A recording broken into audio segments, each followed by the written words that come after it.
Бүгдээрээ сайн байцгаана уу? За та бүхэн сайхан цуцгааж байна уу?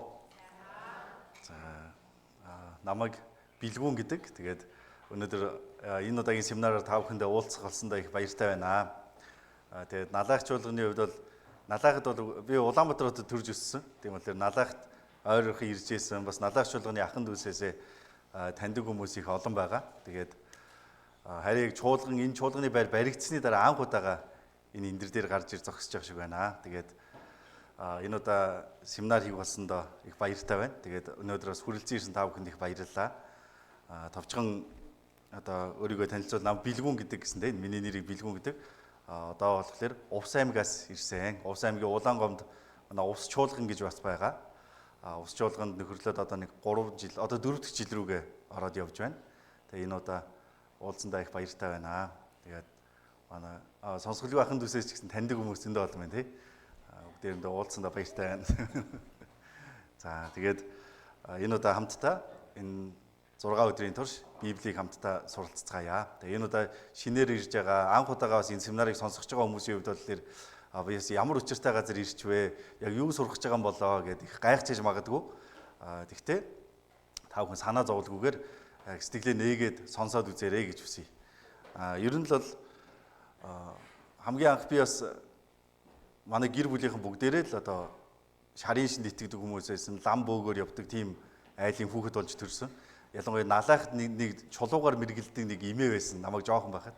Тэр эмээ тэр манай эмээ ээж хоёр намайг байнга дагуулж ирдэг, их үзүүлдэг тийм байсан. Тийм айлд өсөж тавирж явж байгаад нэг өдөр гівгэнт энэ Библийн талаар сурах завшаан олдсон. Яасан бэ гэхээр анх манай нэг таньдаг ихч холын хамаатны ихч маань сүмд явж байгаа гэж хэлэхлээр би бүр гайхаад энэ хүү одоо юу дутсан гэж сүмд явж байгаа юм болоо гэж гайхаад бүр очиж үзмээр санагдаад анх удаага сүмдэр очиж үзчихсэн. Тэгээд эхэндээ бол жоохон эвгүй байсан бие бариад. Энэ ямар газар юм бол яг юу болох гээд байгаа юм бол баахан танихгүй хүмүүсийн дунд суугаа жоохон хэцүү эвгүй байсан. Гэхдээ Библийг суралцаад үзсэн чинь үнэхээр үний юм байна, их чухал зүйл байсан юм байна гэдгийг мэдэж авсан. Тийм учраас та бүхэн ч гэсэн энэ семинараар яг юу зааж байна?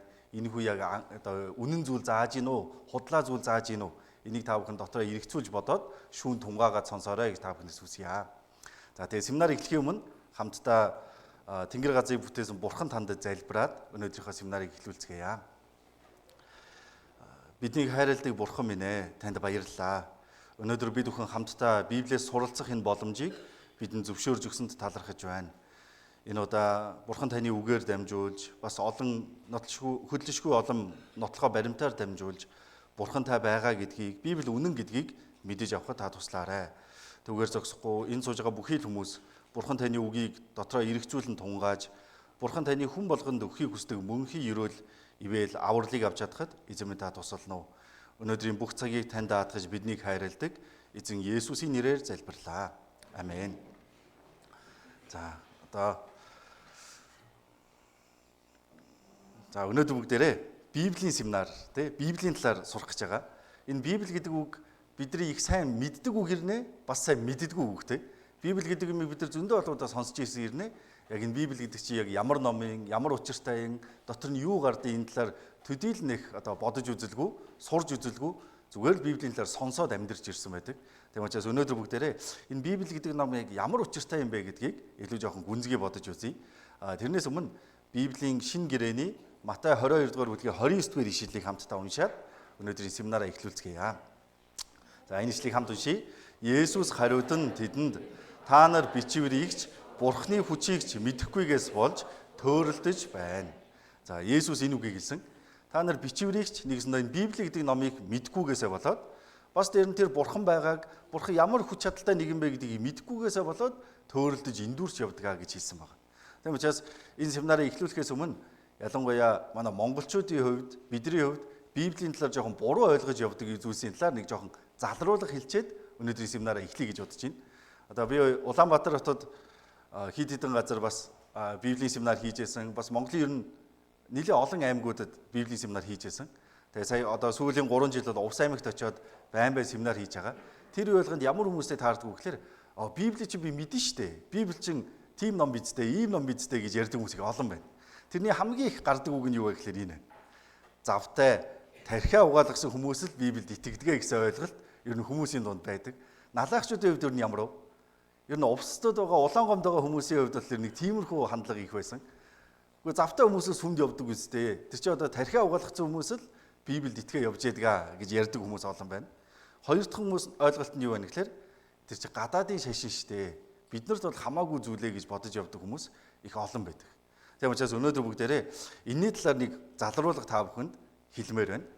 За бидний энэ Библийг сурах гээд байгаа энэ Библи гэдэг ном өөрөө маш их чухал ном байна.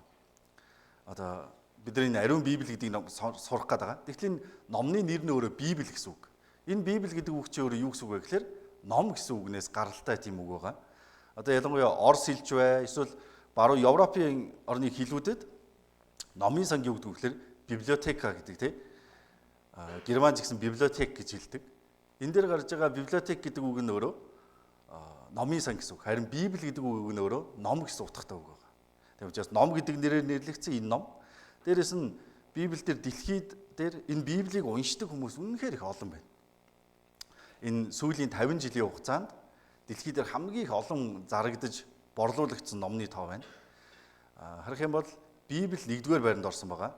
3.9 тэрбум хувь борлогдсон байгаа 50 жилийн хугацаанд. Одоо энэ дэлхий дээр чинь 8.5 тэрбум хүн амьдарч штэ. Тэгтэл барыг дэлхийн хүн амын талтай тэнцэх хэмжээний Библи сүүлийн 50 жил борлуулагдсан байна. Тэгвэл юу боллоо гэд хүмүүс Библийг ингэж худалдаж авч байгаа юм болоо. Уншиж байгаа юм бол. Дээрээс нь 2-р байранд юу орсон гэхээр Мао Цзэдуны сургаал ишлийн эмхтгэл орсон байгаа. 820 сая. Хятадын хүн ам чинь өөрөө 1.5 тэрбум штэ. Айл болгон нэг ширхгийг худалдаад авахт л угаасаа ийм тоо гарна. Тэгтэл энэ Библи гэдэг ном энэ Мао Цзэдуны номноос бараг 5 дахин илүү их олон хувь борлогдож хүмүүс авч уншиж байна. Дээрээс нь энэ Библийн ном хэр үнэтэй зарагддгийг та бүхэн мэдэх үү? Одоо бараг энэ Библийн ном номын дэлгүүрүүдээр 90,000 төгрөгөөр зарагдж байгаа. Одоо номын хувьд л их үнэтэй ном байгаа. Тэгтэл энэ номыг дэлхийд даяар 4 тэрбум хүн аваад худалдаж авч уншаад байна гинэ. Тэг учраас их сонирхолтой. Энэ ном ямар учиртай ном болоод хүмүүс ингэж байгаа юм бол. Одоо дээрээс нь Библи дэлхий дээр байгаа 3324 хэлээр хөрвүүлэгдэжээ гэж байна. Одоо бараг 3400 гараа явцсан байгаа. Дэлхийн үндэстэн ястны хэл болгоноор энэ Библи гэдэг ном орчуулагдаад дэлхийд даяар хүмүүс авч уншаад байна. Тэгвэл яг ямар учиртай ном болоод хүмүүсээс ингэж уншиж байгаа юм болоо.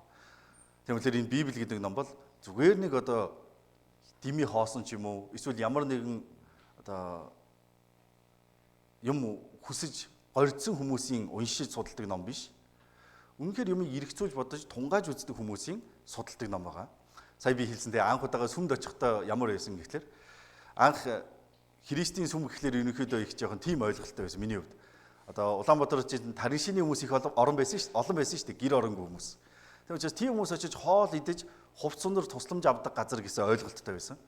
Тэгтэл нөгөө надад математикийн давтлага өгдөг байсан манай хамаатны ихч сүмд явж байгаа гэдгийг сонсоод би бүр гайхсан. Тэр ихч цагаан сараар ирж манай өвөө эмээтэй золгохдоо надад хэлсэн. Би сүмд явж байгаа. Чи бас ингээд сүмд очиод Библийг сураад үзье гэж хэлсэн. Тэгэхээр би бүр гайхсан. Хөө энэ хүн чи одоо дүүргийн олимпиадын авраг болоод алтан медаль зөндөө олон алтан медальтай ирнэ. Юу болоо гэж сүмд явж байгаа юм бол. Дээрээс нь гэр орно ч гэсэн тийм их ядуу тарчихтай айл ерөөсөө биш. Тэгсэн мөртлөө яагаад сүмд явж байгаа юм болоо бүр гайхаад очимоор санагдсан. Тэгээ нэг удаа сүм дээр дагаад очисон чинь миний төсөөс нь шал өөр байсан. Яасан гэсэн чинь харин ч эсэргээрээ тэн дотор мэдлэггүй хүмүүс биш, харин ч боловсралтай сэхээт хүмүүс манай сургуулийн эрхлэгч хүртэл дотор нь сууж исэн. Тэгээ би гайхаад за энд ямар нэгэн учир байна. Хэрвээ энэ дотор ямар нэгэн учир шалтгаан байхгүй бол энэ хүмүүс энд цаг хугацаагаа зарцуулаад судлаа сууж ийн гэж байхгүй. Тийм учраас энийг заавал нэг сураад үзье гэсэн бүр нэг тийм шохоорхол надад төрсөн. Тийм учраас анх Библийг сурч байсан. Та бүхэн хараарай. Жишээлбэл одоо дэлхийд дээр байгаа хүчрхэг орнуудын нэг чинь яалтчгүй Америкийн нэгдсэн улс шүү дээ. Тэгвэл Америкийн ерөнхийлөгч нар үе ерөнхийлөгч нар бүгдээрээ Библийн номон дээр гараа тавьж агаад ерөнхийлөгчийн тангараг өргөж байгаа. Дээрээс нь энэ Америкийн ерөнхийлөгчийн тангараг өргөх ёслолыг дэлхийд даяар шууд дамжуулдаг. Монголын телевизүүдээр хүртэл гардаг шүү дээ. Нэгсэндээ дэлхийн бүх хүний өмнө Америкийн нэгдсэн улсын ерөнхийлөгч Библи дээр гараа тавиад тангараг өргөсөн байгаа. Дээрээс нь Америк улсын одоо тусгаар тогтнолын тунхаг бичиг байгаа. Тэр тунхаг бичиг юу гэж эхэлдэг вэ гэхээр бид нар бүтээгч бурхнаас хүнд заяасан заяагдмал эрхийг хангуулахын төлөө гэж эхэлж гарсан байгаа. Тийм учраас энэ Америк улс бурхан байдгаа гэдгийг Библи үнэн гэдгийг хүлээн зөвшөөрж байгаа хүмүүс байна. За дээрээс нь Дональд Трамп, Путин байна тийм. Орос улс ч гэсэн ялгаагүй дэлхийн том гүрнүүдийн нэг. Тэгтэл та бүхэн хардаа Оросын үндэсний шашин нь ямар шашин тавь? Библиэд итгэдэг шүү дээ тийм үү? Үнэн алдартны шашин Библиэд итгэдэг. Та бүхэн нэг Путиний баптизм хүртэж байгаа бичлэг мэдээгээр их явсан. Та бүхэн хардаа. 좀 멀리 있어서 딱 보니 가까이 오니까 성우를 긋고 블라디미르 푸틴 러시아 대통령이 저렇게 블라디미르 푸틴 러시아 대통령이 Тийм үү? Загалмай хэлбэртэй бассейнд орж ягаад бурхан хандаа залбирангаа баптизм хүртэж штэ. Тэгвэл энэ зүйлс дими хоос учраас энэ хүмүүс ингэж хийгээд байна уу? Эсвэл энэ хүмүүс мэдлэггүйдээ ийм зүйл хийгээд байна уу? Бид нар энийг жоохон бодож үзэх хэрэгтэй гэсэн үг. Дээрээс нь та бүхэн энэ шагналыг мэдэх бах тий Альфред Нобелийн шагнал бараг дэлхийн хамгийн алдартай жилд хамгийн алдартай гавьяа байгуулсан хүмүүст 9 номинацаар өгдөг тий. Тухайн жилийн хүн төрөлхтний түүхэнд хамгийн том гавьяа байгуулсан хүмүүст өгдөг. Тэгтэл нийт Нобелийн шагнал авсан хүмүүсийг итгэл бишрэлийн хувьд ажиглаад харах юм бол ийм байгаа. Нийт шагнал авсан хүмүүсийн 65% нь Христэд итгэгч хүмүүс. Библиэд итгэдэг хүмүүс байгаа. Тэгвэл 21.1% нь еврейн жүүдүүд гэсэн. Еврейчүүд бол Библийн хуучин гэрээний номонд итгэдэг хүмүүс. Тийм учраас бараг 66.5% нь тэр чигээрээ 86.5% нь тэр чигээрээ Библиэд итгэдэг хүмүүс байгаа. Тийм учраас юу хэлэх гээд байна гэхээр Библи гэдэг бол зүгээр нэг ямар ч мэдлэггүй, боловсралгүй, харанхуй бүтээлэг хүмүүсийн тархиа угаалгаа судалдаг ном биш ээ гэсэн үг. Энэ дотор гарцаагүй шалтгаан байна. Дээрээс нь бидний таньдаг, мэддэг, алдартай хүмүүс дотор Библиэд итгэдэг хүмүүс үнэхээр олон байна. Одоо энд байгаа сурагчид залуучуудын хувьд сайн мэдэх бах тий. Месси, Роналдо хоёр байна. Хамгийн алдартай хөлбөмбөгчд ойлоо бурханд Библиэд итгэдэг хүмүүс. Алдартай улс төрчид Бенджамин Франклин, Абрахам Линкольн бүгдээрээ Христэд итгэгч хүмүүс байсан. Эрдэмтэд дотор ч гэсэн маш их олон хүмүүс байгаа. Кеплер байна, Луи Пастер, Исаак Ньютон, Симпсон бүгдээрээ Христэд итгэгч хүмүүс байгаа. Вильям Шекспир, Моцарт, тий алдартай жүжигчид дотор Английн үе үеийн хатан хаадууд, улс төрч Томас Жефферсон байна, Альберт Эйнштейн маш их олон алдартай хүмүүс Библиэд итгэдэг, бурхан байдаг гэдэгт итгэж амьдэрсэн байна. Тэгвэл энэ ямар учиртай болоод энэ хүмүүс итгэж байгаа юм бол?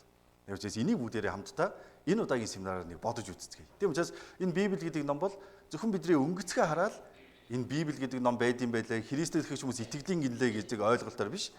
Яг Библи гэдэг ном дээр юу гардаг болоод ийм олон хүмүүс итгээд байгаа юм болоо гэдэг талаар энэ удаа хамтдаа бодож үзцгээе. За та бүхэнд нэг Монголын нэвтрүүлгийн нэг хэсгээс харуулъя. Энэ хэлээр гарчиг гэдэг нэртэй утга зохиолын тийм нэвтрүүлэг байгаа. Тэр үеэр нөгөө зохиолч Аюур зан судлаач Инх баяртай хамтдаа хийсэн ярилцлага байгаа. Энэ ярилцлагын хэсгээс хамтдаа нэг түр харцгаая. Хамтдаа бас залуучууд ч бас хүүхдүүд ч бас нэг талаас арай яхан өөр л болчихсон юм өөр нүдээр гардаг.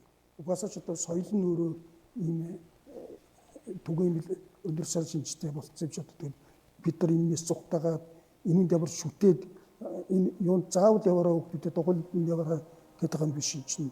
Тэгэхээр одоо энэ аргагүй шүү дээ. Одоо бидний одоо энд ингээд өртсөн зарим номнуудыг харахад чинь Ишигуро, Элиот, Достоевский, Жорж Мартины нөгөө хаан ширээний тоглоом бүгдээрээ Библиэс авсан.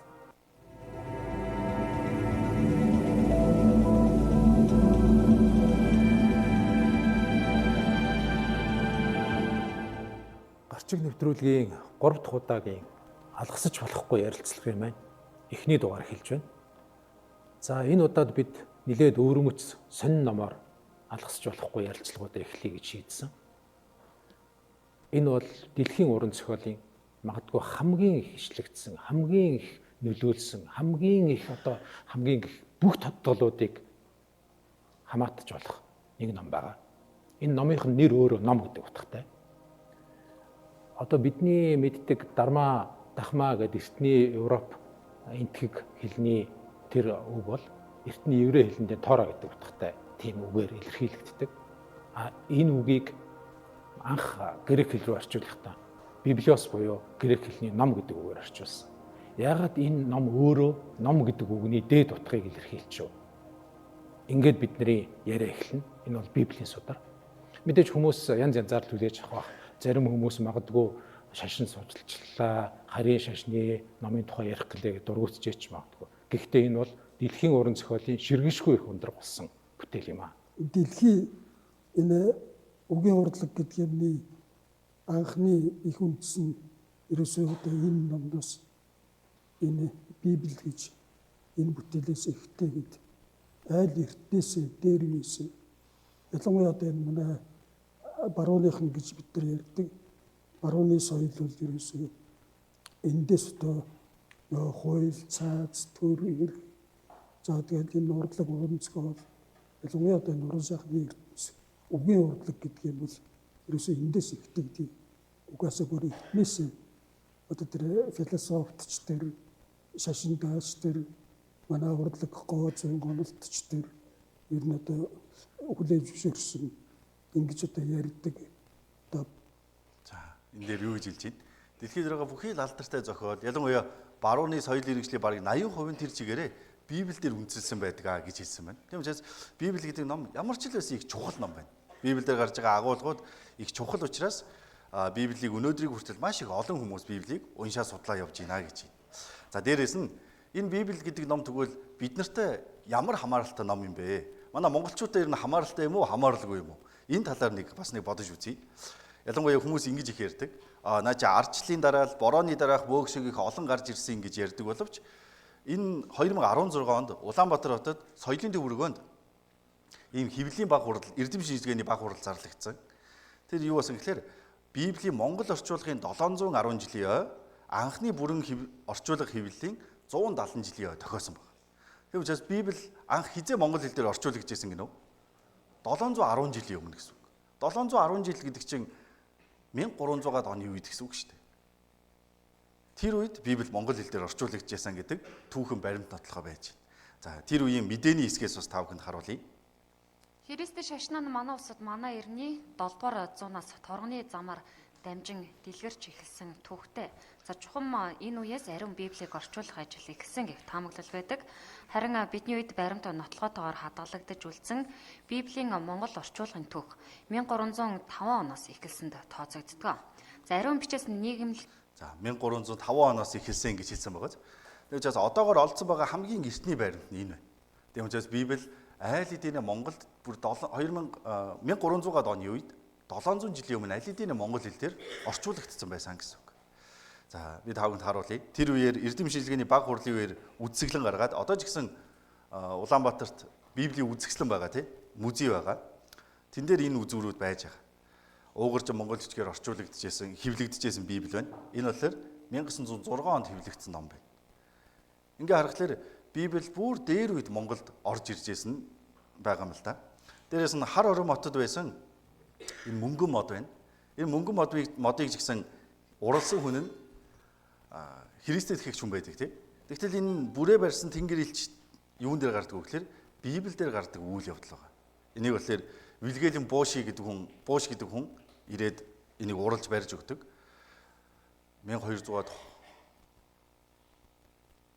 1220-ад оны үед барьсан баха. Тэгтэл энэ ч гэсэн юун дээр гардаг зүйл вэ гэхээр Библи дээр гардаг зүйл байна. Дээрээс нь монгол хүмүүс Библийг судалдаг байсан, Библиэд итгэдэг хүмүүс байсан гэдэг уулмөр маш их олон байдаг. За энэ бол 1305 онд Үлзийд хаан Францын Гоо Филиппт илгээсэн загтал байна. Энэ дээр юу гэж гарч байгаа вэ гэхээр Пап болон Францын 9-р Луи хаанд монголчууд загалмайн шашинд орж байгаа хэмээн ойлгогдхүйс мэдээлэл хүрсэн байдаг. Тэгвэл дээр үед торгоны замаар дамжуулаад Христэд итгэгч хүмүүс орж ирсэн. Дээрээс нь Библийг монгол хэл дээр орчуулад монгол хэл Библиэд итгэдэг монгол хүмүүс ч гэсэн тухайн үед байсан гэдгийг харж болно. Одоо ялангуяа Өвөрангай аймгийн Хар ойрон сум тий. Хар ойрон сумын сумд музей байгаа, сумын музей. Хар ойрон мод чи өөрөө Монголын эртний нийслэл байсан шүү дээ. Тэгэхээр музей дотор орох юм бол тэр Хар ойрон хотод Христэд итгэгч хүмүүсийн амьдардаг байсан хэсэг тусдаа байсан байгаа. Тийм сүм чуулгантай, дээрээс нь Христэд итгэгч хүмүүс амьдардаг газартай тусдаа байсан. Тийм уулын музей олдуурууд их олон байдаг. Дээрээс нь Чингис хаан их Монгол улсыг байгуулахдаа 5 том овг аймгийг нэгтгсэн. Тэн дотор Христэд итгэгч овг аймагуд байсан гэдэг баталгаа нь их олон байж байгаа. Ялангуяа Хэрээд аймаг байна. Хар булган дахны чинь оронд хамаг улсыг чинь нэгтгэж өгье гэд тойрлохаан хэлдэг шүү дээ Хэрээдийн тойрлохаан. Тэгвэл Хэрээд аймгийнхан ямар хүмүүс байсан бэ гэхээр загалмайд итгэдэг Христийн шашинтай хүмүүс байсан. Тийм учраас сүүлдээ жамуух зугтаж явж байгаа хэрээдэд очихдаа яадгүй загалмай шашинд ороод баптизм хүртсэн талаар усанд булхаж гарч ирсэн талаар нуус товчон дээр гардаг. Бас нөгөө өвөр Монголын хийсэн Чингис хаан кинон дээр ч гардаг шүү дээ. Тийм учраас харах юм бол Христэтгэгч овг аймагуд амьдарч байсан уулан бүр маш их олон байгаа. Жишээ нь Онгууд аймгийн нутаг бол одоогийн өнөөдрийн өвөр Монголын газар нутаг. Тэгэхээр өвөр Монголд ялангуяа Хөх хотын төв музейд харах юм бол бас л Христэтгэгч хүмүүс амьдарч байсан булш хэрэгсүүр, загалмайн сийлбэр, тийм эд баримтууд маш их олон байж байдаг. Тийм учраас энэ Библи гэдэг зүйл, энэ Бурхны үг болох Библи биднэртэй бүр эрт дээр үеэс холбоотой байсан гэдгийг бид нар маш их олон баримтаас харж болно гэсэн үг. Тийм болохоор энэ огтхон шинээр гараад ирсэн гадаадын шашин ерөөсөө биш байна.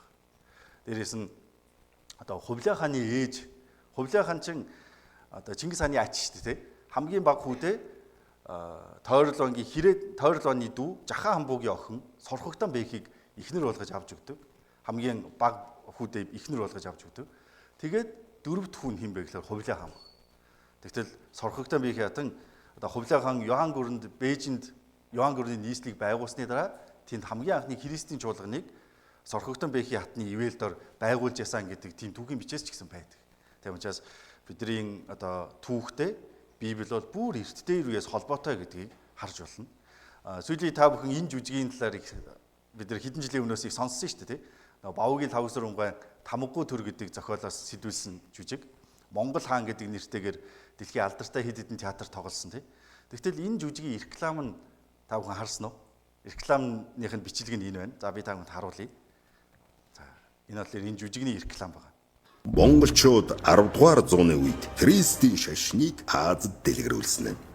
Одоо цаг үед Хятад, Энэтхэг, Солонгос гэх улсууд Христийн шашныг дэлхийд дэлгэрүүлэхэд томоохон нөлөө үзүүлдэг бол эдгээр улсуудад хамгийн анх монголчууд Христийн шашныг таниулж дэлгэрүүлж ирсэн байна. Чингис хааны отхон хөвөн Тулуугийн их хатан Сорхогтон бэхий Христийн Нестор шашны том төлөөлөгч байсан ба их хатны нөлөөгөөр тухайн үеийн инновац болох торгоны замаар Христийн шашинтай худалдаачин аялэгч хүмүүсийн номлолын үйл ажиллагаа ихээр явагдаж Христийн шашин хурдан тархах нөхцөлийг бүрдүүлсэн байна. Монголын их хаан Мөнхийн хүүг Христийн санваартан өсгөж хүмүүжүүлсэн бөгөөд дорнод этгээдэд зорчсон хэмээх номд Мөнх хаан хатныхаа хамт загалмайтын шашны баярт оролцож буйгаар тэмдэглэсэн байдаг. Христийн шашин зөвхөн Европын хэсгээр нөлөөтэй байсан бол 13 дугаар зууны Монгол улсын хаад хатын нөлөөгөөр Пэрс, Энэтхэг, Хятад зэрэг том гүрнүүдэд нутагшиж Азийн булан бүрлөв хүрээгэн тэлсээр Христийн шашныг анх удаа дэлхийд даяар дэлгэрүүлсэн хүн бол Монгол хаан юм. Монгол хаан. За таван сонсов. Саяны ярьсан юм бүгдийг ярьж байгааз. Тийм учраас Библи бол зүгээр нэг гадаадаас орж ирсэн одоо 90-ад оноос хойш орж ирсэн ном биш. Бүр дээр үед Монголд орж ирээд монголчууд уншаад судлаа явж ясан ном гэдгийг бид нар хангалттай мэдэж болохоор байна. За тэгвэл энэ Библи гэдэг ном яг хизээ анх бичигдэж бий болсон юм бэ? Тэнгэрээс гівгэнд унаад ирсэн юм уу? Яаж бий болсон юм бэ гэдэг талаар хамтдаа нэг жоохон товчхон бодож үзье. За Библи хизээ бичигдсэн бэ гэхээр Библи эрт дээр үед бичигдсэн ном. За та бүхэн дэлгэснээс хараарай. Библи хамгийн анх хизээ бичигдэж эхэлсэн бэ гэхээр манай эртний өмнөх 1500 онд бичигдэж эхэлсэн байгаа. Тэгчээд хизээ бичигдэж дууссан бэ гэхээр манай эртний 100 онд бичигдэж дууссан. Нэгсэн дөө Библи одоогоос 3500 жилийн өмнө бичигдэж эхлээд одоогоос 1900 жилийн өмнө бүрэн бичигдээд дууссан байсан гэсэн үг. Тийм учраас Библи бол бүр маш эрт дээр үеийн ном байгаа. 1900 жил гэдэг чинь одоо Чингис хаанаас өмнө гэсэн үг үү, хойно гэсэн үг үү? Өмнө гэсэн үг шүү дээ. Их Монгол улс хизээ байгуулагдсан? 1206 онд Их Монгол улс байгуулагдсан тийм. Тэгтэл тэрнээс даруй дахиад 1100 жилийн өмнө Библи гэдэг ном аль хэдийнэ бичигдээд хүмүүс уншаад судлаад явж байсан гэсэн үг. Тэгтэл гайхалтай нь энэ Библи гэдэг ном нийтдээ 1600 жилийн турш бичигдсэн байна. Дэлхий дээр 1600 жил бичигддэг ном гэж байгаа юу? Байхгүй шүү дээ тийм. Тэгтэл энэ Библи 1600 жилийн турш бичигдсэн. Тэгээд нэг хүн бичсэн биш. 40 орчим хүмүүсээр дамжигдаж бичигдсэн байна. Тэгээд бас нэг зүйлийг хэлье. Энэ дээр манай эртний өмнөх манай эртний гэж түүх хуваагддаг штэ. Яг юунаас болж хуваагддгийг та бүхэн мэдэх үү? За, энэ дээр харуул ингэсэн байна. Христийн мэндэлсэн өдрөөс эхлэн одоогийн он тооллыг бий болгосон. Христ төрхөөс өмнөх үеийг before Christ буюу Христийн өмнөх үе, манай эртний өмнөх гэж нэрлэдэг. Христийн төрсний дараах он тодлыг Анна Домини буюу эзний жил гэсэн утгатай манай эртний гэж нэрлэдэг. Тийм учраас бидний дэлхийн нийтээрээ одоо хэрэгжилж байгаа энэ Григорийн цаг тоолж гисэн Есүс Христийн төрсөн өдрөөр нийтийн тооллын өмнөх үе, нийтийн тооллын үе гэж хоёр хуваагдж байгаа календарыг бид нар ашиглаа явж байгаа. Тэгвэл Есүс гэж яг хийм болоод энэ Библи гэдэг ном яг ямар учиртай ном болоод дэлхийн бүх хүндрэлтний цаг хугацаа ухаанлыг ингэж өөрчилсөн юм болоо. Энэ талаар ч гэсэн бүгдээр нэг бодож үзцгээе. За Библи тэгвэл одоогоос 3500 жилийн өмнө бичигдэж эхлээд 1900 жилийн өмнө бичигдээд дууссан ном байна. 40 орчим хүмүүс бичсэн гинэ. Тэгтэл энэ Библийг юу гэж хэлдэг вэ гэхээр Бурхны үг гэж хэлдэг. Бурхны үг. Библийн хуучин гэрээний 39 ном нь энэ байна. Шинэ гэрээний 27 ном энэ байна. За тэгтэл Библи яаж бичигдсэн бэ гэхээр Шинэ гэрээний 2 дугаар Петр 1:20-21 дээр маш тодорхой хэлсэн байгаа. За энэ шилийг хамтдаа уншицгаая. Бичвэрийн нэг ч иш үзүүлэгчийн өөрийнх нь тайлбараар ирээгүйг юуны төрөнд мэдэх тун. Учир нь нэг ч иш үзүүлэг хизээж хүний хүслээр гарсангүй. Харин Бурханаас ирсэн бөгөөд ариун сүнсээр хөдөлгөгдсөн хүмүүсээр дамжин хилэгдэжээ. За энэ дээр бичвэр гэдэг маань Библийг хэлж байгаа. Энэ Библийн нэг ч иш үзүүлэг. Энэ иш үзүүлэг гэдэг үг бол юу хэлж байгаа гэхээр Библиэлд бичигдсэн байгаа өнгөрсөн үеийн түүх бас ирээдүйн талаар зөгнөлийг нийлүүлээд иш үзүүлэг гэж хэлсэн байна. Нэгсэндээ Библиэлд гарч байгаа энэ бүхий л үг бол хүмүүсийн хүслээр бичигдээгүй. Харин Бурханаас ирсэн бөгөөд ариун сүнсээр хөдөлгөгдсөн хүмүүсээр дамжин хилэгдэжээ. Нэгсэндээ Бурхан түүхийн энэ явцад тухайн үедээ Бурханы өмнө сайн амьдарч байсан хүмүүсийг сонгож аваад бичүүлсэн гэж хэлсэн байна. За жишээлбэл нэг Бурханы өмнө итгэлтэй байсан хүнийг сонгож аваад тэр хүнд за чи ингэж бичээрэй гэд бичүүлсэн байна. Тэр хүмүүс сонсоод Библийг яг буулгаж бичсэн байж таарах нэ гэсэн үг. Юутай адилхан бэ гэхээр энтэй адилхан. Цээж бичигтэй адилхан. Одоо сургуульд бага ангийн хүүхдүүдээр цээж бичиг хэлэгдэг шүү дээ, тий. Цээж бичиг хийхэд чинь хүүхэд яах ёстой вэ? Яг багшны хэлсийг л бичих ёстой. Яг тэрэн шиг Бурхан үгээ хэллээ. Тухайн үед байсан иш үзүүлэгч Бурханы хүмүүс тэрийг сонсож аваад буулгасан байна. Тэгвэл энэ хүмүүс өөрсдийнхөө биччихсэн зүйлийг ойлгож байсан бол ойлгоогүй болов. Библиэлд гайхалтай нь ойлгохгүй зүйлээ тунхаглаж байна. Ойлгохгүй зүйлээ бичиж байна гэсэн үг маш их олон гардаг. За дээрэс нь энийг ойлгохын тулд бүгдээр нэг амархан жишээ авъя. За жишээлбэл Монгол улсын ерөнхийлөгч нэг одоо хэвлэлийн багвар зарлаад мэдэгдэл хийлээ. Тэгэх юм бол сэтгүүлчнэр яг уу тэр мэдэгдлийг нь сонсоод бичиж аваад бичлэг хийн. Тэгэнгүүтээ маргаашийн хэвлэл дээр сонин дээр буулгаад хэвлэн тийм үстэй. Тэгвэл энэ дээр гарч байгаа энэ үг сэтгүүлчийн үг үү? Эсвэл ерөнхийлөгчийн хэлсэн үг үү? Ерөнхийлөгчийн хэлсэн үг тийм үстэй. Бичээч нь болохоор хин гэсэн үг үү? Сэтгүүлч. Харин хэлсэн үг нь болохоор ерөнхийлөгч байна. Тэгвэл Библи ч гэсэн яг тийм аргаар бичигдсэн гэсэн үг. Библийн номууд дээр ингэж гардаг. Эзний үг Иремьяд ирж инхүү айлдваа. Израилийн бурхан эзэн ингэж айлдаж байна. Миний чамд айлдсан бүх үгийг номд бич. Тэгээ Иремья буулгаж бичсэн ном нь хуучин гэрээний Иремья ном болоод Хагgai хэлсэн үг нь Хагgai буулгаж бичээд хуучин гэрээний Хагgai гэдэг ном болсон гэсэн үг. Энэ үедчлэн 66 номноос Библийн ном бүрдэж байгаа. За тэгвэл 66 ширхэг нэг ийм ном байна уу гэсэн үг гэвэл тийм биш. 66 номд бүгдээрээ энэ Библи дотор багтцсан байна. За энэ Библи гэдэг ном юун тийм гайхалтай ном бэ гэхээр за бүгдээрээ энийг харъя. За би самбар дээр та бүхэн тайлбарлая. Та бүхэн түр хараарай. За семинарын турш бүгдээрээ энэ зургийг бол байн харна. Тийм учраас та бүхэн энэ зургийг бас тогтоогоод аваарай. За бид нар одоо 2026 онд амьдарч байгаа. Тэгтэл Библи манай эртний 100 онд бичигдэж дууссан. Манай эртний 1500 онд бичигдэж эхэлсэн. Энэ хугацаанд бичигдсэн ирнэ Библийн номон дээр юу гардаг вэ гэхээр бүр энэ дэлхийн түүхийн эхлэлийн талаар Библиэлд гарч байгаа. Энэ дэлхийн түүхийн өнгөрсөн үед юу болсон? Бас Библи бичигдсэн тухайн үед юу болсон? Тэгээ бүр хамгийн гайхалтай нь юу гардаг вэ гэхээр ирээдүйн талаарх зөгнөлүүд Библиэлд гардаг. 1000 жилийн дараа өнөөдөр бидний амьдарч байгаа үед бас ирээдүйд юу болох вэ? Бүр цаашлаад энэ дэлхийн төгсгөлд юу болох вэ гэдгийг Библиэлд хэлсэн байна. Тийм учраас Библийг юу гэж хэлээд байгаа вэ гэхээр хүний зохиох боломжгүй номоо гэж хэлээд байна. За энэ Библиэлд гарч байгаа агуулгыг яг 3 хувааж болно. За энийг бүгдээрээ Библийн агуулга гэж харуул. Библийн нийт агуулгын 3-1 нь юу гэдэг вэ гэхээр Библи бичигдэхээс өмнөх үе бас тухайн үеийн түүхүүд байж байдаг. За бас нэг 3:1 юу вэ гэхээр ёс суртахуун, ёс зүйн талаар гарч байгаа. Хүн яаж амьдрах ёстой юм бэ? Юу зөв зүйл юм бэ? Юу гим нүгэл юм бэ? Юу муу муухай зүйл юм бэ? Тэр талаар Бурхан бүгдийг нь бичиж өгсөн байгаа. Тэгтэл Библийн нийт агуулгын бараг 3:1 нь тэр чигээрээ дандаа ирээдүйн талаарх зөгнөл байна. Зөгнөл. Та бүхэн зөгнөл гэдэг зүйлийг хүн амархан хэлж чадах уу? За би одоо нэг зөгнөл хэлье. Та бүхэн одоо нэг сонсоод үз тээ. 100 жилийн дараа гэхэд энэ зааланд байгаа бүх хүмүүс үхнэ. Нэгэн ч байхгүй байна. Энэ үнэн үү худлаа юу? Үнэн шүү дээ, тийм үү? Гэхдээ энийг зөгнөл гэж хэлж болох уу?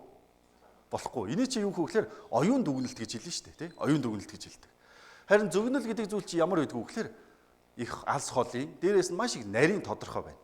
За жишээлбэл ингэж бодъё. Өнөөдөр 6 сарын 9 юм чин 6 сарын 11-ний өдөр одоо энэ налаахын уурхашны соёлын ордон байгаа тий? Тэр соёлын ордны уртал нэг уурхашны хөшөө одоо ч гэсэн байгаа шүү дээ, тийм ээ. Тэр хөшөөнөөс яг 3 алхмын урд Тэнгэрээс 3 ширхэг мөндөр уннаа. Тэр мөндөрнийх нь 2 нь хагарж унана, нэг нь бүтнээрээ унана. Тэр нэг бүтэн нь яг 3 кг 300 г жинтэй байна гэж хэллээ. Тэгвэл миний энэ зөгнөл үнэн үү худлаа юу гэдгийг яаж мэдэх вэ? Тийм үү? 11-ний өдөр яг тэр хэлсэн цагт нь болох нь үгүй юу гэдгийг шалгахад болчих шүү дээ. Хэрвээ 11-нд мөндөр буугаад үнэхээр яг миний хэлсэн шиг 3 буусан чинь 2 нь хагараад нэг нь үлдлээ. Нэгийг нь жинлээд үтсэн чинь 3.3 кг байвал та бүхэн яах вэ? Энэ бэлгүй ёстой сайн зөгөндөм байна, мэддэм байна гэж хэлнэ шүү дээ. Тэгвэл Библи ч гэсэн ялгаагүй. Библийг яагаад үнэн ном гэж хэлээд байгаа вэ гэхээр үнэхээр Бурхан л хэлэхгүй бол хүний хизээч мэдхийн аргагүй зүйлсүүдийг Библиэлд зөгнөө бичсэн байж байгаа. Тэр нь бидний үед аль хэдийн яатсан байгаа вэ? Биелээд явцсан байна. Тийм учраас зарим эрдэмтэд бүр ингэж хэлдэг. Библиэлд гарч байгаа нийт зөгнөлийн 96% нь аль хэдийнэ биелсэн байна гэж хэлсэн байна. Тийм учраас бүгдээрээ энэ удаагийн семинараар юуг сурах вэ гэхээр энэ түүхэнд бичсэн зүйл нь яг үний юм уу? Бас ирээдүйн талаар зөгнөгдсөн зүйлсүүд нь үний юм уу гэдгийг хамтдаа шалгаж үзнэ. За, тэгвэл Библиэлд гарч байгаа бүхий л зүйлүүд яг таарад байдаг учраас заримдаа хүмүүс одоо ингэж хэлдэг хүмүүс байна. Библи чинь зүгээр Библиэд итгэдэг хүмүүс л засаа яваад исэн юм шүү гэсэн тийм эргэлзээ төрсэн тохиолдол бас байна. Тийм үү? Одоо жишээлбэл Библиэлд ийм зөгнөл гарч идэг. Израиль гэдэг улс сүрээд юу ч байхгүй болоод бүр дэлхийгээс хүн ам нь дэлхийд даяар тарж бутарж явчаад 1800 жилийн дараа эргээд нутагтаа цуглаад улсаа байгуулна гэсэн зөгнөл гарч идэг. Тэр зөгнөл гэхдээ биелэгдсэн. Яасан бэ гэхээр бараг манай эртний өмнөх 722 оны үед Израиль улс өөрийн гэсэн засаг захиргаагаа Израилийн дийлэх хэсгийг нь алддаг. Тэгчингүүтээ сүрж явж хагаад манай эртний 70 он 135 онд дэлхийд даяар цөллөгт яваад бүр тэр улсыг байхгүй болгочдөг. Тэгээ байж тал энэ үйл явдлаас нэлээд хугацаа өнгөрсний дараа манай эртний 1947 он тий 48 онд Израиль улс тусгаар тогтнолоо зарласан. Тэгтэл 48 оноос өмнө амьдарч байсан хүмүүс юу гэж бодож байсан гэхээр энэ угаасаа Библиэлд Израиль улс бий болно гэсэн байна. Худлаа. Библи угаасаа худлаа гэж явж исэн. Тэгтэл 49 он болсон чинь Израиль гэдэг улс тусгаар тогтнолоо зарлаа байгуулагдчихлаа. Одоо бид нар чинь Израилийн талаар байнга сонсож байгаа ш мэдээгээр. Тэгвэл хүмүүс хараад яах нь вэ? Энэ Библи чи өстой үний юм байна гэдгийг мэдэж авч ирсэн гэсэн үг. Энэ мэтчлэн бүхий л зөгнлүүдийг нь бид нар өөрсдийн нүдэрээ шалгаж үзэх боломжтой. Ингээд яг таарад ирэнгүүт хүмүүс тэгж ихсэн. Библиэлд Израиль дахин сэргэн гэдгийг та нар өөрсдөө сүлд засаад нэмээ бичсэн юм шүү гэж эргэлзсэн хүмүүс ч гэсэн гарч ирсэн. Тэгтэл энэ боломжтой юу боломжгүй юу гэхээр үнэнхээр боломжгүй зүйл. За жишээ нэг бодож үзье л та. Библиэлд гарч байгаа нэг ишлэлийг би зориуд өөрчлөх гээд нэг хорон санаа гаргаад одоо Библиэлд ихэнд бурхан гэдэг үгийг нь бурхан биш одоо юу болгодгийг. Одоо нэг бурхан гэдэг үг юугаар солих вэ? За ихэнд нэг энэ ус байжээ гэж бичлээ. Өөрийнхөө Библиэлд би тэр бурхан гэдэг үгийг дараад ус болгож бичлээ гэд та бүхний урд байгаа бүх Библийг засах боломжтой юу? Монголд байгаа бүх Библийг би засах боломжтой юу? Дэлхийд даяар байгаа бүх Библийг засах боломжтой юу? Боломжгүй. Энэ Библи гэдэг ном чинь аль хэдийн өчнөө сая хувь байгаа учраас энэ Библийг засах боломжгүй байна. За дээрэс нь Библи гэдэг номыг засах боломжгүй гэдгийг баталсан маш том үйл явдал болсон. Тэр нь хизээ вэ гэхээр нэг ийм үйл явдал болсон. За энийг бүгдээр харъя. 1952 онд эхлээд 1947 онд Израиль Кумран гэдэг агуугаас маш том эртний олдвор болсон. Тэр олдвор нь юу байсан бэ гэхээр энэ хоёр малчин хүн малаа хариулаа явж байсан чинь нэг ямаа алга болсон гинэ. Тэнгүүтээ тэр ямаагаа хайж явж хагаад энэ агуу руу орсон байж магадгүй гэдэг агуу руу чулуу шидсэн. Тэгсэн чинь дотор нь нэг ваар хагарах чимээ сонсогдсон. Тэгээд ороод харсан чинь дээр үеийн одоо малын нэхийн дээр бичээд хуйлаа тавьсан шавар варанд хийсэн хуйлмал бичээс олдсон байна. За тэр бичээсүүд нь хизээний байсан гэхээр зарим их бичмэл нь манай эртний өмнөх 3 дугаар зууны хүртэл байсан ч ихэнх хуйлмал бичиг нь манай эртний өмнөх 150-аас манай эртний 68 оныг хамарсан байваа. Нэгсэндээ шинэ гэрээний ном дүнгиж бичигдэж явах тухайн үед хуулж бичигдсэн номнууд нь хадгалагдсан байсан нь олдсон байна. Манай эртний өмнөх одоогоос бараг энэ чинь 2100 гаруй жилийн өмнө бичигдсэн хуулбар бичээсүүдээ гэсэн үг. Тэгтэл тэрийг олоод 1947 онд олцоод эрдэмтэд маш их судалсаар байгаад 51 он, 52 онд энэнийг өнөөдрийн бидний уншиж байгаа Библиэд харьцуулж харсан байна. Тэгчээд юу гэж хэлсэн бэ гэхээр өнөөдрийн бидний уншиж байгаа Библиэд агуулга нь яг таг адилхан байна гэж хэлсэн.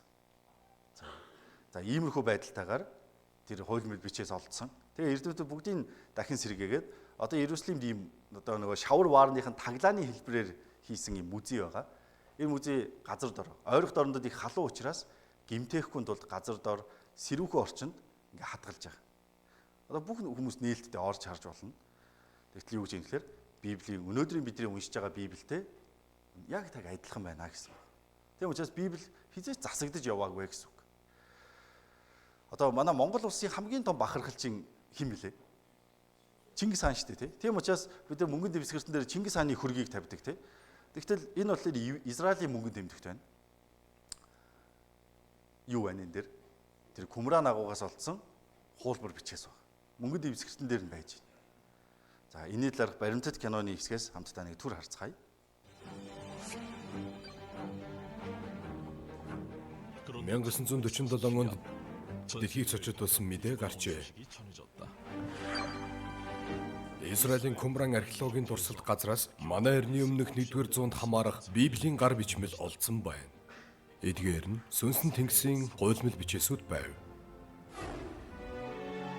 Уг Библи нь Масорогийн гар бичмэлээс 1000 жилийн өмнө бичигдсэн. Өдгөө хүртэл олдсон Библийн гар бичмэлүүдээс хамгийн эртнийх. Энэ олдврыг атомын бөмбөг шиг томоохон тесрэлт хийсэн нээлтгэж үздэг. Энд байгаа зүйл бол энэ дэлхий дээр оршин буй хамгийн эртний Библийн Исая ном юм. Их хувь нь Израильд байгаа бөгөөд энэ бол Америкчуудад зориулж хийсэн хуулбар юм. Манай эртний өмнөх 1-р зууны үед хүн амбаг цөөн тооны хідэн агуйд бүлэглэн амьдарч байхдаа уншиж байсан еврейчүүдийн Библи. Тэгвэл энэ Библи өнөө үед бидний уншиж байгаа Библиэд яг адилхан болов уу?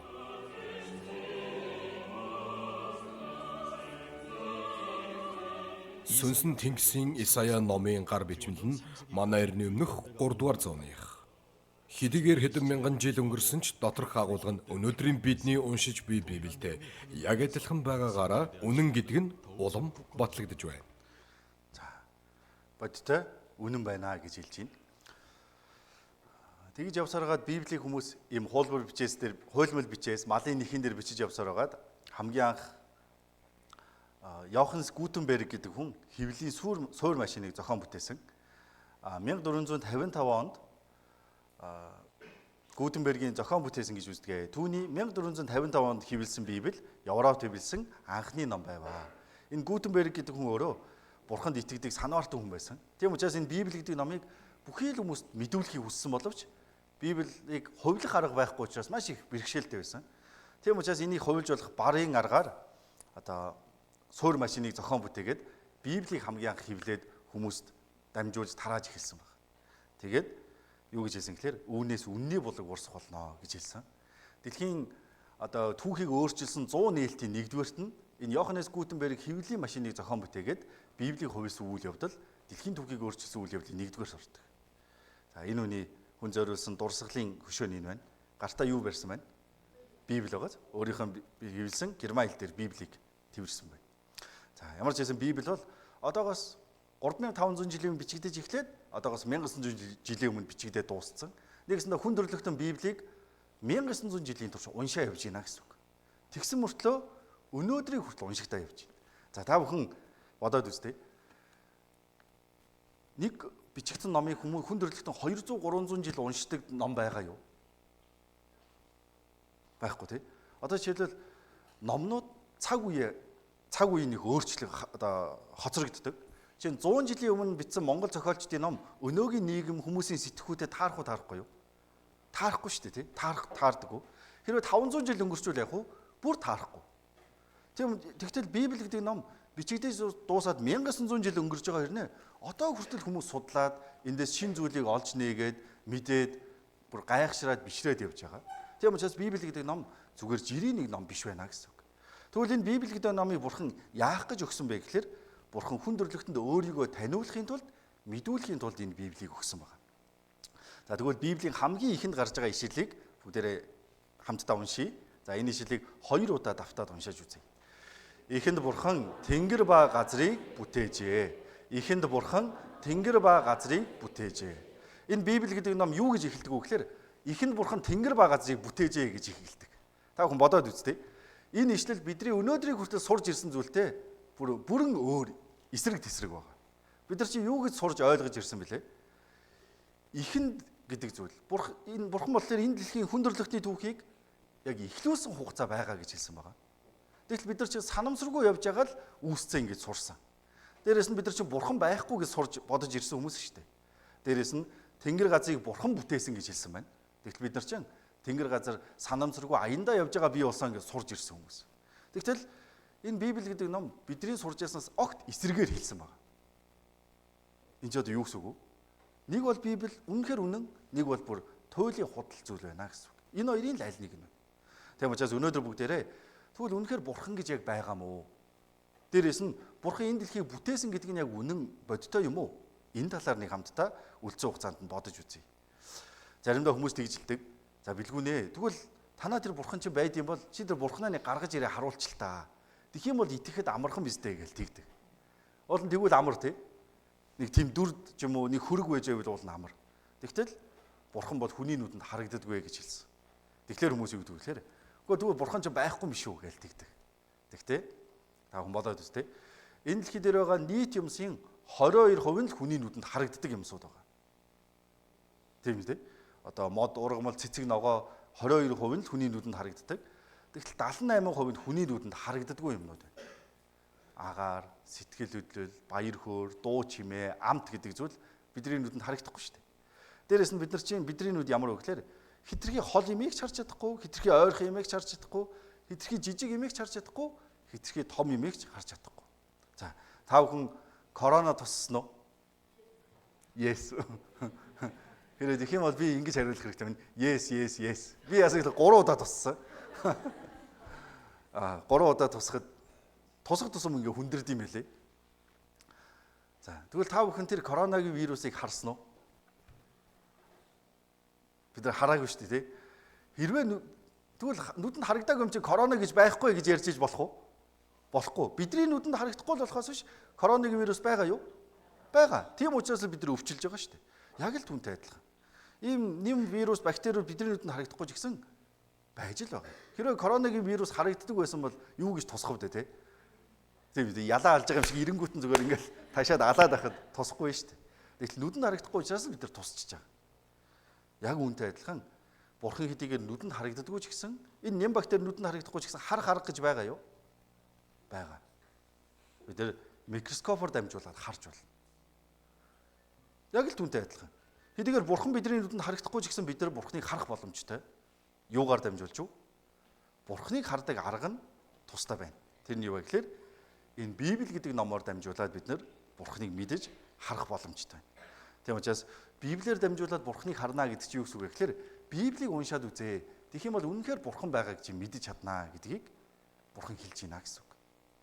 Тэгвэл бүгдээрээ үнэхээр яг Бурхан байдгүй үгүй юу гэдгийг хамтдаа нэг бодож үзцгээе. Библийн Исая 45:18 дугаар ишлэл. За энэ ишлэлийг хамтдаа нэг уншийе. Тэнгисийг бүтээсэн эзэн ингэж айлдаж байна. Тэрээр газрыг бий болгон гүйцэлдүүлсэн Бурхан юм. Тэр үүнийг дими хоосноор тогтоож бүтээгээгүй. Харин оршин суугчтай болгохоор үүнийг бий болгосон. би эзэн өөр байхгүй. За Библиэр гарч байгаа бурхан өөрийгөө юу гэж хэлээд байгаа вэ гэхээр би бол энэ тэнгэр газрыг бүтээсэн бурхан. Би эзэн. Нэгснэ би л цорын ганц бурхан, надаас өөр бурхан байхгүй гэж хэлээд байна. За тэгвэл энэ яг үнэхээр үний юм уу үгүй мүү гэдэг нь л хамгийн чухал тий. За би одоо та бүхэнд нэг ишлэл харуулъя. Энэ ишлэл ямар ишлэл вэ гэхээр хамгийн анх би яг ийм семинар зугаад Библийг сонсож байгаа үедээ надад жоохон сонин санагдсан ишлэл байна. Энэ ишлэг уншингуудаа надад жоохон одоо Библийг сурмааргүй санагдсан. Жоохон дургүй хүрсэн. Тийм нэг ишлэл байгаа. Тэр ишлэлийг та бүхэнд харуулъя. За энэ Ром 1-ийн 18 дахь ишлэл. За энэ ишлэлийг хамт уншийе. Үннийг зөв бусаар нуун дарагч хүмүүсийн итгэл сүсэггүй байдал ба альва зөв бусын явдлын эсрэг Бурхны уур хилэн Тэнгэрээс илчлэгддэг. За энэ дээр юу гэж хэлээд байна гэхээр Бурхан хожим нь хүн төрлөختнийг шүүнэ гэж хэлээд байгаа. Тэгчээд мөнхийн там руу явуулна гэж хэлээд байгаа. Тэгвэл ямар хүнийг там руу явуулах вэ гэхээр энэ дээр зөв бус явдлын эсрэг гэж хэлсэн байгаа. Зөв бус явдлыг шүүнэ гэж байгаа. За энэ бол угаасаа ойлгомжтой. Угаасаа муу зүйл хийсэн, гим нүгэл хийсэн хүн бол яах ёстой? Там байдаг бол там руу явах ёстой. Тэгтэл бас ямар хүн явна гэж хэлсэн гэхээр итгэл сүсэггүй хүн. Библиэр гарч байгаа бурханд итгээгүй хүн там руу явна гэж хэлсэн байгаа байхгүй юу? Тийм учраас энэ ишлэгийг сонсонгод надад жоохон сонир санагдсан. Гэхдээ яг уу буруу зүйл хийсэн, гим нүгэл хийсэн муу хүн бол там руу явах нь ойлгомжтой. Тэгтэл өөрт нь итгээгүйгээ шууд хүнийг там руу явуулна гэдэг чинь одоо шудраг биш юм шүү. Ийм бодол төрөөд жоохон тэр үедээ нөгөө надад зааж исэн пастрын өөдөөс жоохон асуусан. Энд чинь тэгэхээр айгүй шудраг бус юм шүү. Өөрт нь итгээгүй хүнийг бурхан итгэгч боломж байхгүй байх чинь итгээгүй хүнийг шууд там руу явуулна гэдэг чинь одоо байж боломгүй үстэй гэсэн. Тэгсэн чинь тэр пастор юу гэсэн гэхээр чи дараагийн ишлэлийг уншаад үзье гэсэн. Тэгтэл дараагийн ишлэл дээр нь ингэж гарч байгаа. Шалтгаан нь энэ 19 дугаар ишлэл хамт уншийе.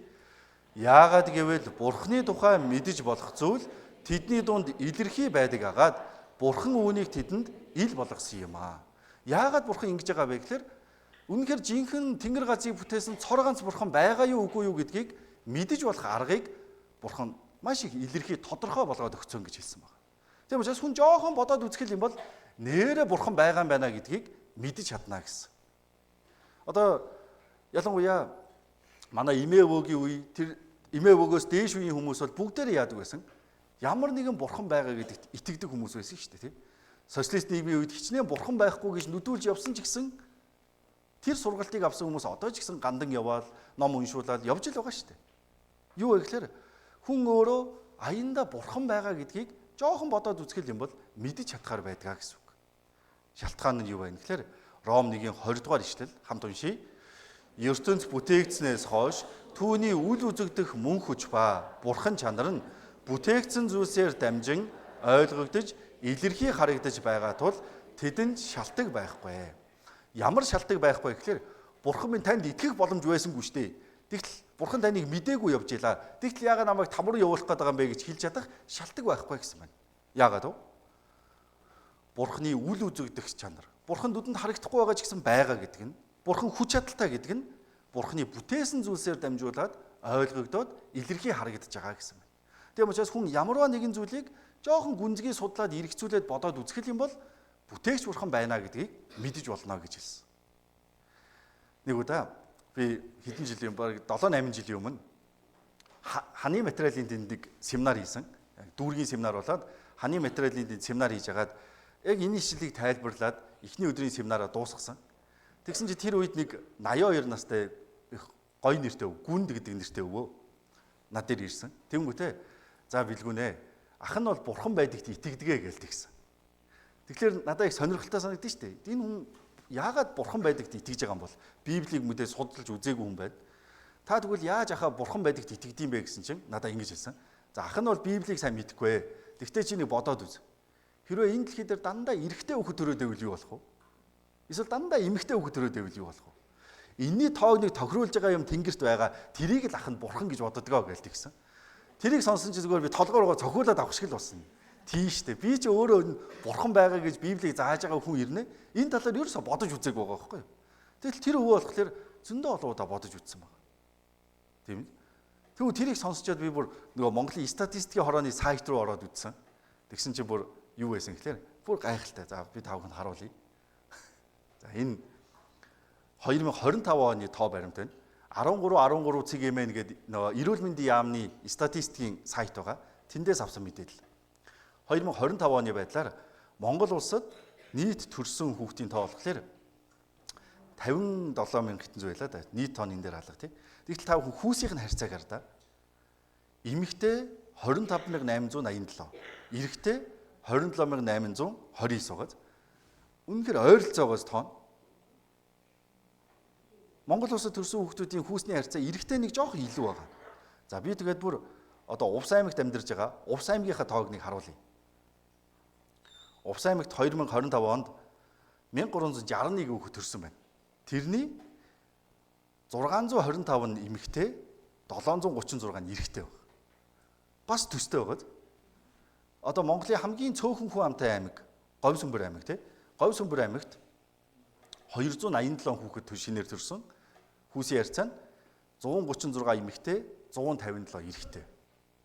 Гайхалтай байгаад. Монголын 21 аймаг 330 суманд төрж байгаа шинэ нэраа төрсэн хүүхдүүдийн хүүсийн харьцаа дандаа ийм адилхан байна. Зөвхөн монголоор зогсохгүй бүр дэлхийн нийтээрээ харсан чи бүр статистикийн тийм тогтсон тоо байна л да. Ямар тоо вэ гэхээр ийм байна. Дэлхий дээр 100 эмэгтэй хүүхэд төрөхөд 104 эрэгтэй хүүхэд төрдөг гинэ. Ер нь бүх улсад адилхан байдаг гинэ. Энийг гэхдээ аав ээжинд харуулахгүй шүү дээ. Хүүе доржийнхаа охинтой болсон биз. Хоёулаа тэгвэл хүүтэй болохгүй юм байна гэж. Тэгэж хүн амынхаа тоог нийцүүлдэг тийм газар байгаа юу? Байхгүй шүү дээ.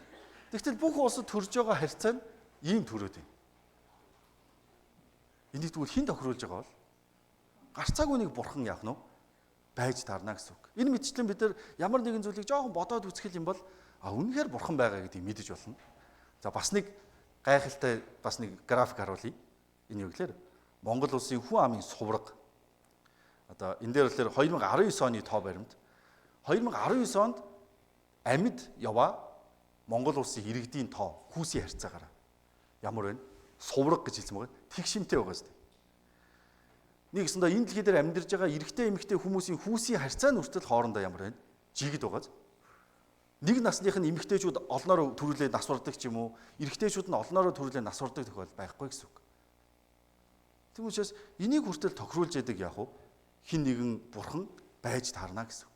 Тийм учраас Библиэлд юу гэж хэлээд байгаа вэ гэхээр жоохон бодоод үзэх юм бол хүн бурханы талаар хангалттай мэдэж болохоор байхад бодоогүйгээсээ болоо итгэж чадаагүй бол хожим нь яах вэ гэхлээр шүүгднэ гэж хэлсэн байна.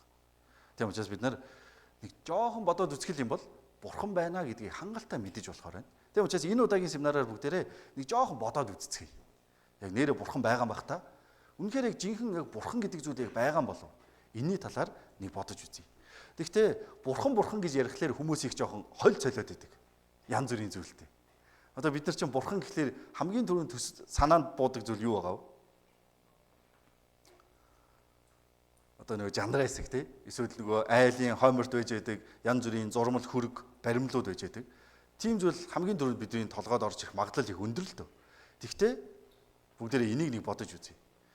Заримдаа бурхан гэж ярихлаар хүмүүс их хөвчлэн тэгдэг. Би ч гэсэн бурхантай, би ч гэсэн бурханыг мэднэ гэдэг хүмүүс их олон байна. За энийг би ярив. Библиэлд бидний сурах гэдэг бурхан гэдэг зүйл бол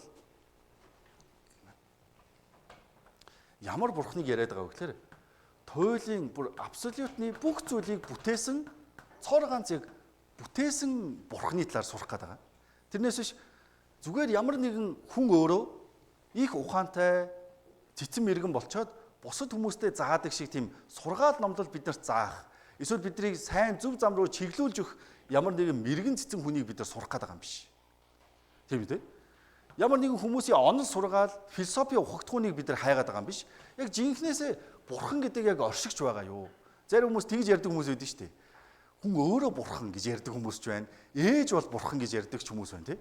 Эсвэл буддаа бурхан гэж ярьдаг хүмүүс ч байна. Тэгвэл та бүхэн буддаа бурхан мөн үү?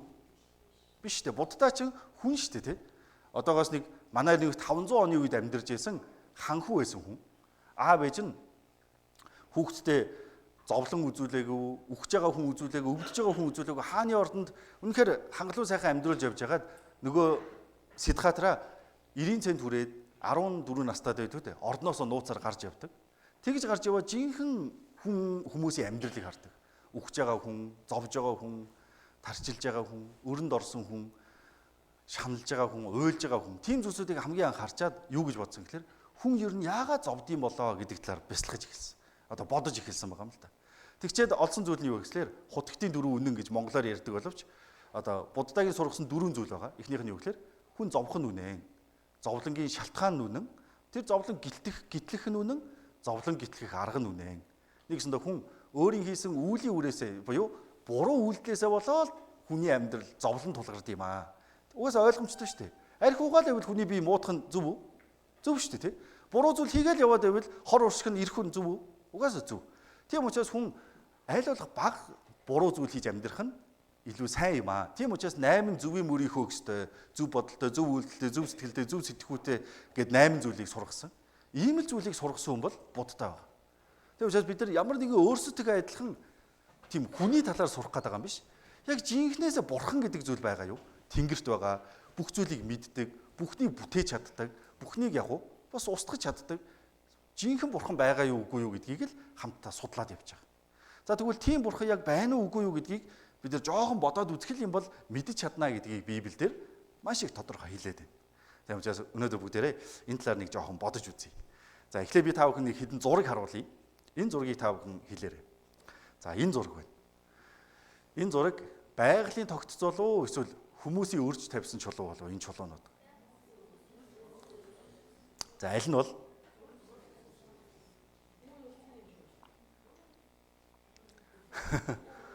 За хэрвээ хүн хийсэн бол нэг зоригтой л хийсэн байж таарна тий.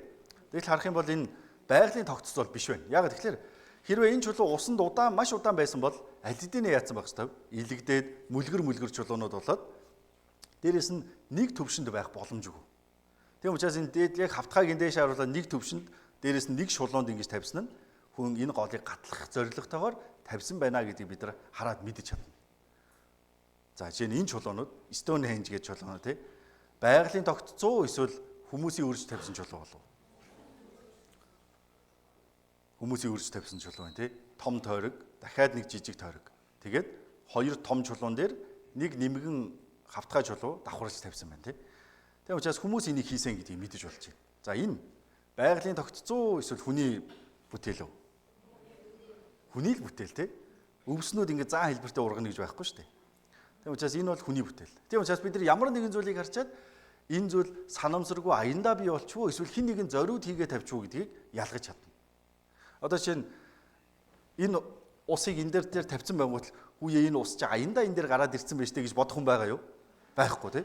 Энийг нэг хүн намайг энэ дээр уугаараа гэж тавьсан байж таарна тий. Зоригтой тавьсан байна. Тийм учраас бид нар ямар нэгэн зүйлийг хараад энэ зүйл хэн нэгэн бүтээсэн үү эсвэл аяндаа бий болсон уу гэдгийг ялгаж чадна гэсэн үг. За дээрээс нь та бүхэн энэ зургийг хар та. Энэ фото зураг уу, уран зураг уу? Уран зураг. Энэ юугаар зурсан зураг вэ гэхээр усан будгаар зурсан зураг. Усан будгаар зурна гэдэг чинь маш их хэцүү шүү дээ, тий. Гэтэл энэ дээр энэ зургийг зурсан хүн хэм бэ гэхээр Мөнхбаатар гэдэг зураач байна. Та бүхэн Мөнхбаатар зураачийг таних уу? Би бол тань. Яасан гэвэл манай их сургууль багшилдаг байсан. Их сургуулийн багш. Тэгэхдээ яасан гэхээр энэ багш дэлхийн усан будгаар зурдаг зураачдын уралдаанд ороод нэгдүгээр байранд орсон. Энэ бүтээлээр ээжийнх нь хөрөг. Энэ болохоор хоёр хүүхдийнх нь зураг байна. Нэгдүгээр байранд орсон хүн. Тийм учраас бид нар энэ Мөнхбаатар гэдэг зураачийг хинбэ гэдгийг танихгүй ч гэсэн хэр зэрэг чадварлаг хүн бэ гэдгийг мэдэх боломж байна уу? Байна. Тийм байгаад яг түүнтэй адилхан. Бид нар бурхны бүтээсэн зүйлийг хараад бурхныг яг нүдээр харж чадахгүй ч гэсэн энэ бурхан ер нь хэр мэрэгэн ухаантай чадaltaй бурхан бэ гэдгийг мэдж чадна гэсэн үг. За одоо би та бүхэнд бас нэг чухал зүйл харуулъя. Энэ юу вэ гэхээр одоо би яг анх 2006 онд одоо 20 жилийн өмнө энэ семинарыг анх удаа сонсч байсан. Тэр үед яагаад бурханд итгэсэн бэ гэхээр энэ асуултанд хариулж чадаагүйгээсээ болоод Библиэд итгэсэн. Бурханд итгэсэн. Тэр асуулт нь юу байсан гэхээр энэ байсан. Тухайн үед семинар зааж байсан пастор яг энэ зурагнуудтай энэ асуултыг ингээд тавьсан. За та бүхэнд бас тавья. Та бүхэн харж байгаарай. Энэ асуулт. Аль нь илүү нарийн бүтцтэй вэ? За онгоц ялаа хоёрын аль нь илүү нарийн бүтцтэй вэ? Онгоц уу ялаа юу? Онгоц уу ялаа юу? Онгоцны нисгэгчийн бүхээг нь бүр одоо ийм их олон удирдлага товчлууртай шүү дээ. Аль нь илүү нарийн бүтцтэй бол? За онгоц гэж байгаа нь гараар өгдөө. За ялаа гэж бодож байгаа нь гараар өгдөө. За өрөхгүй байгаа хүмүүс нь яаж ийн гэсэн үг үү? Мэдхгүй гэсэн үг үү? За. Тэгтэл угаасаа ойлгомжтой юу нарийн бүтэцтэй вэ гэхээр ялаа нь илүү нарийн бүтэцтэй. Яаж вэ гэхээр хүн төрлөختөн шинжлэх ухаан хөгжөөд онгоц бүтээж байгаа шүү дээ. Одоо бүр дуунаас хүртэл онгоц хүртэл бүтээж байна. Тэгсэн мөртлөө ялаа бүтээж чадчих байгаа юу? Амьд ялаа бүтээж чадахгүй байгаа. Дээрээс нь энэ ялаа ямар чадварлаг вэ гэхээр ялаа чинь бүр өөрөөсөө дахиад ялаа төрүүлж чадна шүү дээ, тий? Онгоц өөрөөсөө онгоц төрүүлж чадах уу? Чадахгүй. Хэрвээ нэг төрдөг онгоцтой байсан бол сайхан, тий? Зөвхөн бүх аймаг сум руугаа нислэг үйлдээл би ч гэсэн онгоцоор ирэх байсан баг. Тэгтэл Монгол тийм зүгээр дэлхийд хүртэл онгоцолдог онгоц гэж байхгүй, тий? Тийм учраас ялаа хамаагүй илүү нарийн бүтэцтэй зохион байгуулалт байна. За тэгвэл бодож үзье. Хүн төрлөختөө хэдэн мянган жил эрдэм мэдлэг боловсроор сурж байгаад бүтээсэн зүйл бол онгоц байна. Тэгсэн мөртлөө ялааг бүтээж чадахгүй байна. Тэгвэл энэ ялаа гэдэг зүйл хаанаас гараад ирвэ? Санамсаргүй аяндаа бий болчихвоо. Энд чинь тийм үү те? Нэгсэндээ онгоцноос илүү мэдлэгтэй боловсралтай нэгэн оршигч энэ ялааг зохион бүтээсэн байж таарна гэсэн. Тэрс ялаа өөрийгөө сайжруулад явна гэж байхгүй шүү дээ, тийм үү? Дээрээс нь юм байна. За одоо шинэ энэ ялаанаас энэ онгоцноос илүү хийхэд амархан зүйл бол энэ бал байна. Энэ бал чинь бол баш энгийн байгаа шүү дээ, тийм. Хийхэд энгийн, дээрээс нь орсон материал нь ч гэсэн хитгэн төрөл байна. Тэгвэл энэ бал аяндаа гарч ирэх үү? Боломжгүй. Тэгвэл энээс илүү нарийн бүтэцтэй ялаа яаж бий болсон юм бол? За дээрээс нь та бүхэн энэ бичлэгийг хар та. Энэ дээр сүүлийн үед хүн дүрс роботууд их бүтээгдэж байгаа тийм. Энэ робот ямар мундаг вэ гэхээр юм.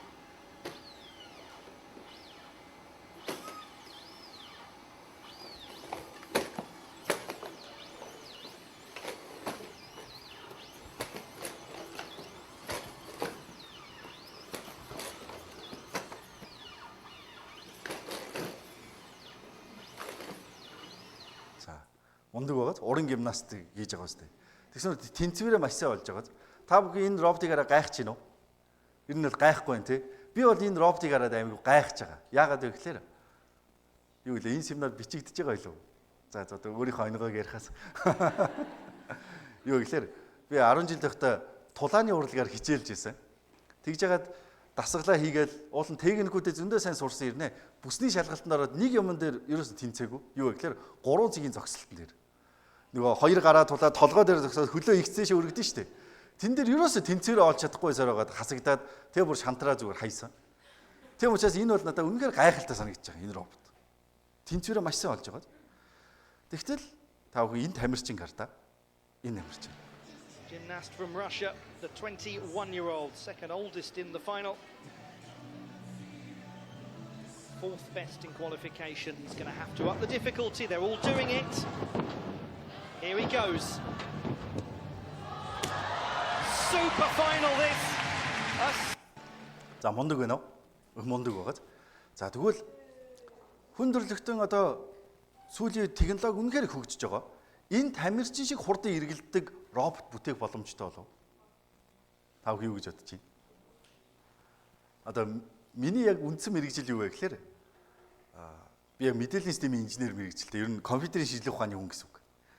Тийм учраас хүн төрлөخت эрдэмтэд юу гэдэг вэ гэхээр энэ шиг ийм ажиллагаатай робот бүтээх боломжгүй.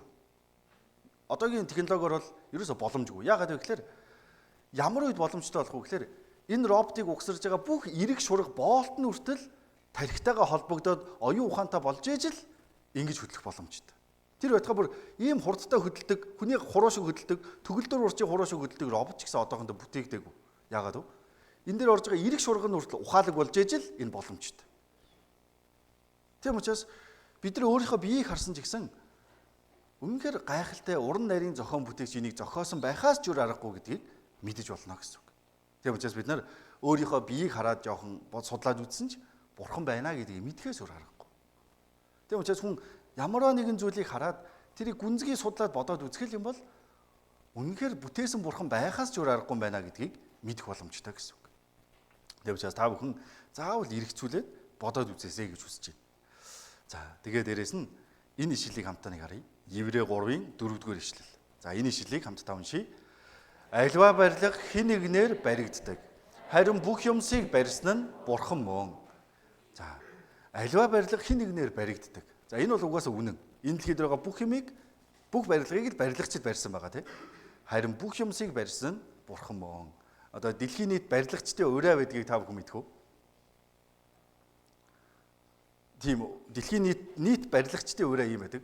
Бурхан хүнийг бүтээсэн, бусдыг нь барилгачид бүтээсэн гэдэг ураатай байдаг. Тэр учраас энэ дэлхийн энэ байшинг жигсэн барьсан хүмүүс байгаа шүү дээ, тийм. Тэгвэл түүнтэй адилхан энэ дэлхийн ертөнцийг жигсэн бүтээсэн нэгэн байна. Тэр нэгэн бол Бурхан юм а гэдгийг хэлээд байна. За жишээ нь энэ дэлхийн бөмбөр зүг байна. Бид нар одоо энэ дэлхий дээр бараг 8.5 тэрбум хүн одоо амьдраа явж штэ. Энэ чинь бидний гэр орон гэсэн үг штэ. Тэгвэл энэ аяндаа бий болцсон юм болов уу? Библиэлд Бурхан юу гэж байгаа гэхээр би бүтээсэн юм а гэж хэлээд байна. За тэгвэл үнэхээр Бурхан бүтээсэн бол энэ дэлхийн дотор юу байгаа вэ? Ямар яаж бүтээснээ мэдэх болов мэдэхгүй болов? Мэднэ. За жишээ нь энэ байшинг барьсан хүн ирэнгүүтээ за хүмүүсээ энэ байшинг чи би барьсан штэ гээл тэгвэл та бүхэн итгэх үү? Одоо шинэ за ингээ хүмүүсээ энэ байшинг би барьсан штэ гэж хэллээ. Бэлгүүн би барьсан юм а гэж хэллээ. Та бүхэн итгэх үү? Итгэхгүй. Тэгвэл би шууд инглээ. За одоо яг энэ ханыг цааш нь цөмлөөд ухаад гаргаад ирэнгүүт том блок байгаа. Тэр блокных нь арталд нэг бусд нь бүгдээрээ цагаан маркийн блокоор өрсөн. Маркер өрлөө. Тэгэлээ. Тэгсэн чинь нэг блок нь болохоор хав өнгөтэй блок байгаа. Тэр блокыг суглаад аваад үзэнгүүт дээрд нь бэлгүүн гээ гурван талд нь сийлээд бичсэн байгаа гэж хэллээ. Тэгэнгүүтээ би шууд энэ ханыг цөмлөөд нэг хав блок гаргаад ирлээ. Нэрээ харсан чи бэлгүүн гээ бичсэн байна. Тэгвэл та бүхэн итгэх үү? Итгэн тийм үст те. Ямар ч гэсэн энэ ханыг өрөхөд энэ нөхөр байж исэн юм байна гэдгийг итгэж чадна шүү дээ. Түүнтэй адилхан Бурхан үнэхээр л энийг хийсэн бол яах ёстой вэ? Энэ дэлхий яаж бүтээгдсэн, ямар хэлбэртэй, яаж явж байгаав тэр болгоныг бүгдийг нарийн мэдж явах ёстой гэсэн үг. Тийм учраас Бурхан Библиэлд намайг бүтээсэн гэдэгт итгэхгүй байх үедээ гэсэндээ энэ дэлхийг яаж бүтээсэн бэ гэдгээ шинжлэх ухаан үүсч хүмүүс мэдхээс өмнө Библиэлд бичээ тавьсан байж байдаг. Тийм учраас энийг бүгдээрээ хамтдаа харцгаая. За, хуучин гэрээний Йов ном байна. Йов 26 дугаар бүлгийн 7 дугаар ишлэл. За, энэ ишлэлийг хамтдаа уншийе. Илчилгүй хоосон дээр умардыг тэрээр дэлгэж, эзгүй хоосон дээр газар дэлхийг өлөгдөг. Бурхан эзгүй хоосон дээр газар дэлхийг өлөгдгөө гэж хэлсэн байна. Бидний амьдарч байгаа дэлхий ч угаасаа ямар нэгэн оосор байхгүй, тулаа суур байхгүй, одоо задгаа сансарт ингээд явж байгаа шүү дээ, тий. За, тэгтэл та бүхэн энийг хараарай. Энэ Библи гэдэг ном, энэ Библийн Йов ном хизээ бичигдсэн бэ гэхээр одоогоос 3500 жилийн өмнө буюу ойролцоогоор баг энээс ч өмнө бичсэн байх магадлалтай. Манай нөх 1500 оны үед бичигдсэн байна. Библи Йов гэдэг ном. За. Йов гэдэг номыг англиар юу гэж бичдэг вэ? Job гэж бичдэг англиар. Яагаад англиар бичиж байгаа гэхээр та бүхэн заавал Google дээр үзээрэй. Одоо Йов ном 3500 жилийн бичигдсэн гэдгийг ярьж цаг алдалгүйгээр ингээ орхичих. Та бүхэн энийг заавал шалгаад үзээрэй. Тэгэх юм бол Йов манай эрдэнэ 1500 оноос ч өмнө бичигдсэн гэж гарч байгаа. За энэ номон дээр Бурхан юу гэж үтсэн бэ гэхээр орчин үеийн шинжлэх ухааны олж нээсэн зүйлсүүдийг энэ дэлхийг яаж бүтээсэн бэ гэдгээ Бурхан энэ үед бичсэн байна. За энэ дээр хэлсэн те эзгүй хоосон дээр газар дэлхийг өлөгдгөө. Эзгүй хоосонд газар дэлхийг өлөгцсөн гэсэн байна. Йов гэдэг хүн энийг өөрөө мэдэх боломж байгаа юу? Одоо ямар ч байгалийн шинжлэх ухааны хичээл үзээгүй тийм хүн дэлхий хоосон газар тогтож байгаа гэдгийг өөрөө төсөөлж бодож чадахгүй юу? Чадахгүй шүү дээ. Манай эрдэнэ 1500 оны үе гэдэг чинь шинжлэх ухаан үүсгэхээс хөгжихөөс ч өмнө тийм үү? Хүмүүс юу гэж боддог байсан гэхээр энтгэгчүүд бол ийм нэг яс мэлхийн дээр заан одоо ийм мэтэр л газрыг төсөөлж исэн. Ингээд тулаа байж ядгаа гэсэн үлгэр домгийн шинжтэй. Грекэд болохоор Атлас бурхан дэлхийг ингээд тулаад газрыг тулаа байж ядгаа гэсэн тийм ойлголт төсөөлттэй байсан. Зарим хүмүүс дэлхийг бол зүгээр л хавтгай зах хязгаартай явж байгаа унаад өгчдгээ гэсэн ийм төсөөлттэй байсан үед. Тэгтэл Библиэлд юу гэж хэлээд байна гэхээр үгүй дэлхийг хоосон газар тогтоосон гэж хэлээд байгаа. Өшөө бас Библиэлд бас нэг гайхалтай зүйл юу гэж гардаг вэ гэхээр ингэж гарч байгаа. Исая 40-20 22 дугаар ишлэл хамтдаа уншийе. Царцаанууд шиг оршин суугчтай дэлхийн тойрог дээр тэрэл залардаг. Тэнгэрийг хөшиг мэт татаж майхан мэт дэлгэн оршдог нь тэр юм аа. Энэ Исая ном хизээ бичигдсэн бэ гэхээр манай эрдэнэ өмнөх 700 онд энэ үед бичигдсэн байна. Бас л одоогоос 2700 жилийн өмнө. Тэгвэл энэ үед юу гэж хэлнэ гэхээр дэлхий бөмбөрцөг хэлбэртэй бөөрөн хий гэж хэлсэн байна. Тэгвэл хүн төрлөختөн дэлхий бөөрөнхий хоосон газар тогтож байгаа гэдгийг хизээ анх мэдсэн юм. Хамгийн анх дэлхий бөөрөнхий гэдгийг мэдсэн хүн байсан гэхээр Маgellan байсан тийм дэлхий бүтэн тойрсон. Фернанд Маgellan дэлхийг эндээс гараад чиглэлээ өөрчлөхгүй явсаар байгаад өөрөө дундаа энэ хавьд нас ордог. Тэгчээд багийнхнаа аяллаа дуусгаж явсаар байгаад эренгүүтээ дэлхий бөмбөрцөг хэлбэртэй байна. Бидний бүтэн тойроод ирлээ гэсэн. За бүр хамгийн баттай нүдэрээ харсан хүн хин бэ гэхээр Юрий Гагарин байна тий. 1961 онд сансарт нисээд дэлхийг гадна талаас нь хамгийн анх харсан хүн бол Юрий Гагарин. 1961 онд дэлхий бөмбөрцөг юм байна. Дэлхий цэнхэр юм байна гэдгийг хэлсэн сансараас. Ийм гэдгийг анх удаа харсан. Тэгтэл яаж энэ үйл явдлаас 3500 жилийн өмнө Библиэлд Йов гэдэг хүн бичсэн байгаа юм бол одоо энэ чинь хоёр вариант л байна. Нэг бол юу? Үнэхээр бурхан Йовд хэлж өгсөн байж таарна. Үгүй бол юу? Йов зүгээр буудсан баг. За мэдгүй хоосон газар өлөгдөг гэж биччихье гээл. Тэгсэн чинь тэр нь яг таарсан байж магадгүй. Тийм үү? За өшөө бас харъя. Библиэлд маш их олон ийм дэлхийг бүтээсэн талаар маш их олон зүйл гарч байгаа. За энэ ишлэгийг хамтааръя. Йов 28-ийн 5 дугаар ишлэл. Хамтдаа уншийе. Газраас хоол хүнс гарч ирдэг юм. Галаар мэд доогуур нь оволцдог юм аа. Энэ газраас хоол хүнс гарч ирдэг. Тэр газрын доор гал эргэлдээд оволцоод байж байгаа гэж хэлсэн байна. За 3500 жилийн амьдарч байгаа хүн чинь ийм л байгалыг харна шүү дээ. Ийм сайхан байгалыг харна. Энийг харангуйтаа дотроос нь доор нь гал байгаа даа гэж бодох хүн байгаа юу? Байхгүй. Тэгтэл бид нар бол мэднэ. Одоо дэлхийн дотоод бүтцийг бид нар чинь мэддэг хүмүүс тийм. Тэгтэл дэлхийн дотоод бүс доор нь яалтчгүй гал байна. Энэ гадаад цөм, дотоод цөм нь болохоор маш их халуун нэгт материал байгаа. Гадаад цөм нь болохоор юу? Шингийн хэлбэртэй. Одоо моторын тосны баг үүрэг гүйцэтгэж байгаатай адилхан. Дэлхийн дотор цөм болоод гадар хоёр чи эсрэг чиглэлд эргэж байгаа. Ингэсний ачаар бид нар соронзоо орон үүсээд бид нар яаж байгаа вэ? Энэ дэлхий дээр хүн амьдрах боломжтой болоод энэ соронзоо орноос үүсэж байгаа энэний талаар чи Библиэлд бичсэн байдаг. Соронзоо орноос бид нар нарны шуурга янз бүрийн зүйлээс хамгаалагдаад амьдраа явж байгаа. Тийм учраас энэ дээр гал мэд шингийн эргэлдээ байж байгаа гэдэг нь хүртэл оволцдог гэдэг нь хүртэл яг таарж байгаа. Тэгвэл энийг хүн төрлөختөнд хизээ мэдсэн. 1905-аас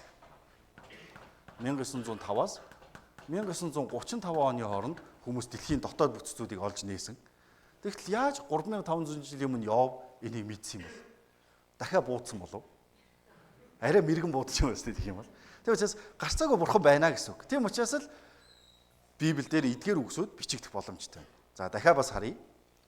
Йов ном дээр ингэж гардаг. Йов 38-ийн 5 дугаар ишлэл. Хамтдаа уншийе. Химжүүрүүдийг нь хэн тогтоосон бэ?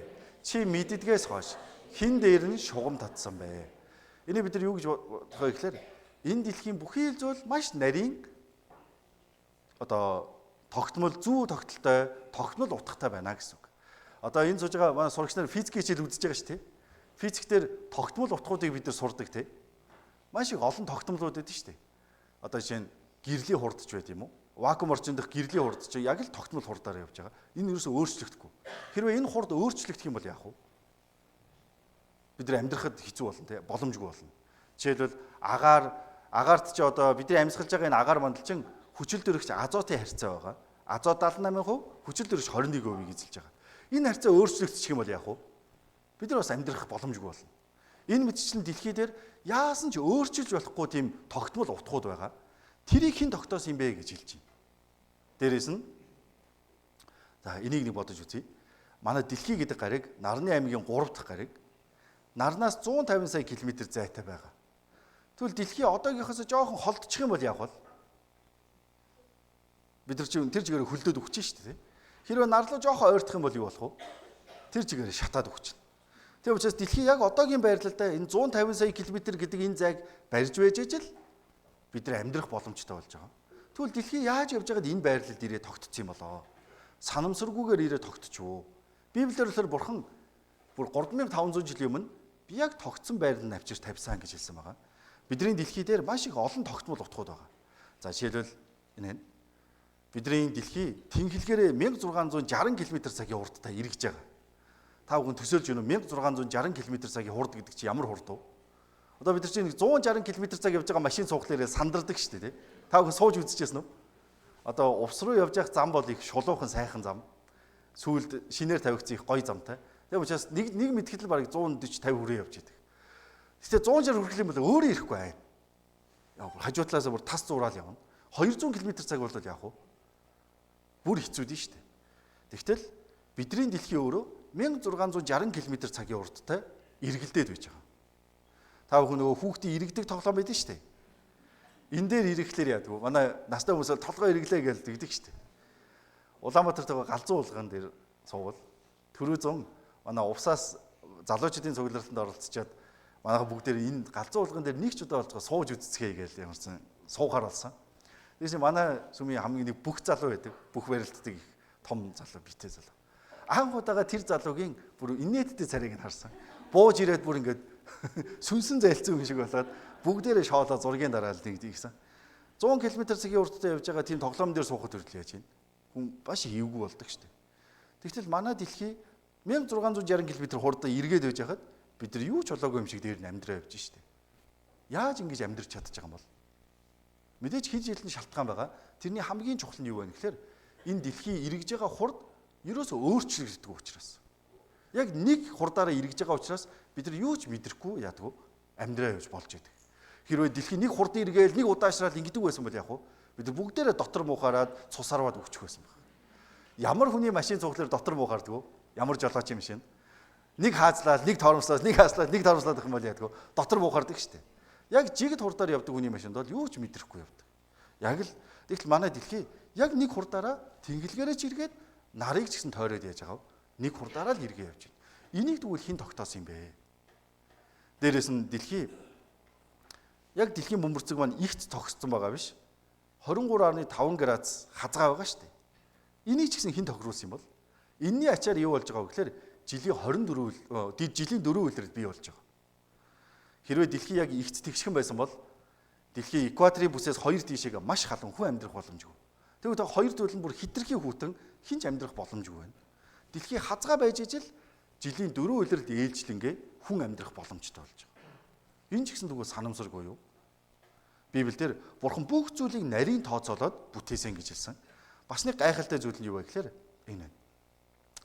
Сар дэлхийн нар гурвын харьцаа. Одоо бид нар хэртэх үеэр ийм үзэгдэл бий болдог шүү дээ. Нар дэлхийн хоёрын дундуур сар орж ирээд яг сарыг хүрээлээд нарны цацраг нь ингэж харагддаг тийм. Тэгтэл та бүхэн яг яаж ийм байрлалтай бас ийм харьцаатай байгаа юм бол энэ маш их гайхалтай. Энэ сарны талаар ярихлаар хөвслийн онолд итгэдэг хүмүүс яадаг вэ гэхээр хариулж чаддаггүй. Яагаад сар ийм хэлбэртэй ийм байрлалтай байгаа?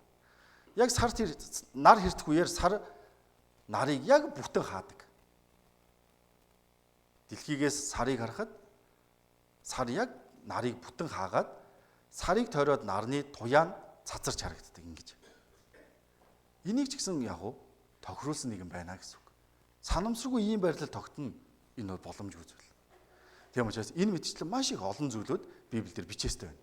Библиэлд зөндөө олон баримтууд байгаа. За тэгтээ бүгдээрээ цаг их явж байгаа учраас алгасаад энийг нэг бодож үзье. За номлогчийн үгс 1:7 хамтдаа уншийе. Далайд бүх гол цутгавч далай эс дүүрнэ. Дахин урсахаар гол ус ихэлсэн газар лууга урссаар. За одоо бүхий л голууд нэг тишээгээл урсаа явж байгаа шүү дээ. Бүгдээрээ далай цутгаж байгаа. Тэгчээд далай ус яагаад дүүрч халихгүй байгаа? Сонирм бод. Энэ дээр энийг хэлж байна. Тэгтэл Библиэлд юу гэсэн гэхээр далай ус дахин урсахаар ихэлсэн газар лууга явдаг гэж хэлсэн байна шүү дээ. Бүхий л уснууд уулнаас их авж байгаа шүү дээ. Тэгтэл далай ус буцаад уул руу явдаг гэж байна. Энд чинь одоо яаж явд юм бол? Энийг хүмүүс мэддэггүй байсан. Йов 36 дугаар бүлэг дээр бүр ингэж хэлсэн байгаа. Энэ ишлэгийг хамтдаа уншийе. Учир нь тэрээр усны дуслуудыг дээш дэгдээж манан будангаас бороог бий болгодог. Үүнийг үйлс доос асхан үлэм жаривнаар хүмүүн дээр буулгадаг. Тэрээр усны дуслуудыг дээш дэгдээдэг гэж хэлсэн байна. Юу вэ гэхээр энэ нарны гэрэлд өдөрт хэдэн сая тонн ус далайгаас уурсч яадаг. Уурсан тэр уур нь яаж байгаа вэ?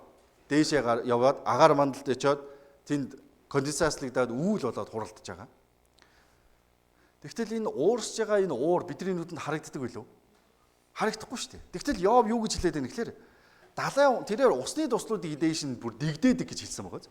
Энэ чинь Йовны нүдэнд харагддаггүй процесс шүү дээ. Тэгвэл яаж Йовныг бичсэн байх вэ? Бас буудсан байх уу? Боломжгүй шүү дээ. Бурхан байж ижил энийг хэлэх боломжтой. Тэгээд тэр их ус ууршаад үүл болоод тэгээд яаж байгаа их газар руу яваад өндөрлөг газар ороод хурд унцуулж буугаад дахиад хүндрэлтнийг ундаалаад хамаг хэр бүртгийг нь угаагаад яаж байгаа далай руу цутгаж байгаа. Тэгээд далайд угаасаа давс байгаа тий. Дээрээс нь сарны нөлөөгөөр далай ус байнга татаж түлхэх хөдөлгөөнд оршиж байгаа учраас дэлхийн бүх бохирдол цэвэршээ явж байдаг. Тэгээд ууршихтаа яг уу зөвхөн цэвэр усан л ууршаал дахиад хүндрэлтийг ундаалаа явж байдаг. Тийм учраас энэ байгаль дахь усны эргэлтийн хуулийг ч гэсэн 3500 жилийн өмнөх Библиэлд бичсэн байж байна. Гайхалтай биш байна уу? Тийм учраас энэ Библиэлд Бурхан үнэхээр Библийг энэ дэлхийн ертөнцийг бүтээсэн гэдгийг бид нар жоохон бодоод үзэх юм бол хангалттай мэдэж чадхаар байна. Өшөө бүр ийм үг байна. Библи дээрээс нээлт хийсэн хүмүүс ч гэсэн байна. Энэ хүн хэн бэ гэхээр Матью Маури гэдэг нэртэй одоо геофизикч мэргэжилтэй эрдэмтэн байгаа. Энэ хүн Америк эрдэмтэн.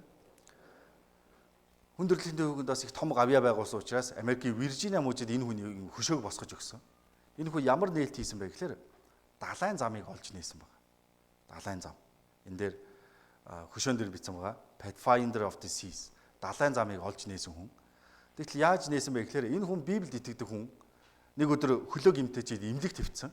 Тэгээ байж байгаа үедээ хүүгээрээ Библи уншуулсан байна. Хүүхэд наавда Библи уншааж байгаад дуулал 8 дугаар бүлгийг уншиж өгсөн гинэ.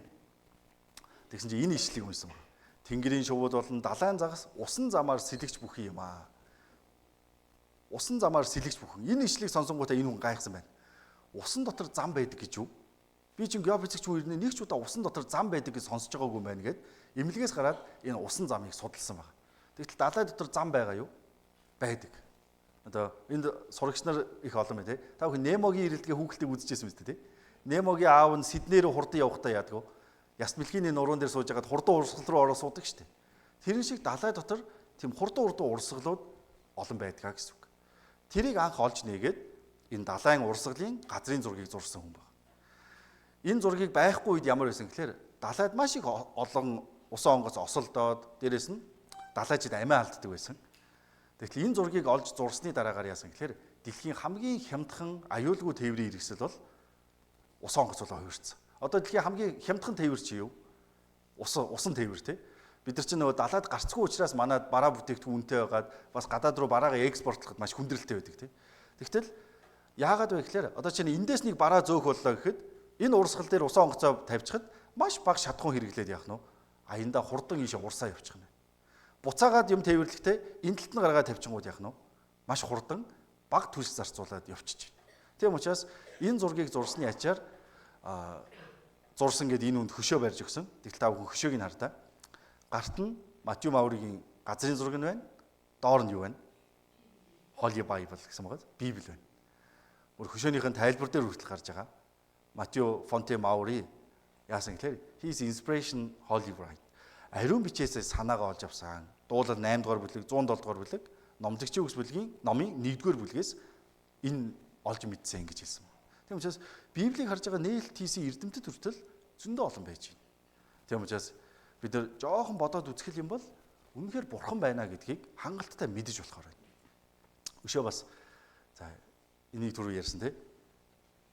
Энэ манай увсын 1-р 10 жилийн хан дээр байсан зураг физикийн тулгуур тогтмолууд. Энэ тогтмол утгууд хизээч өөрчлөгддөг. Өөрчлөгдөх юм бол яг уу дэлхий дээр хүн амьдрч чадхаа болно.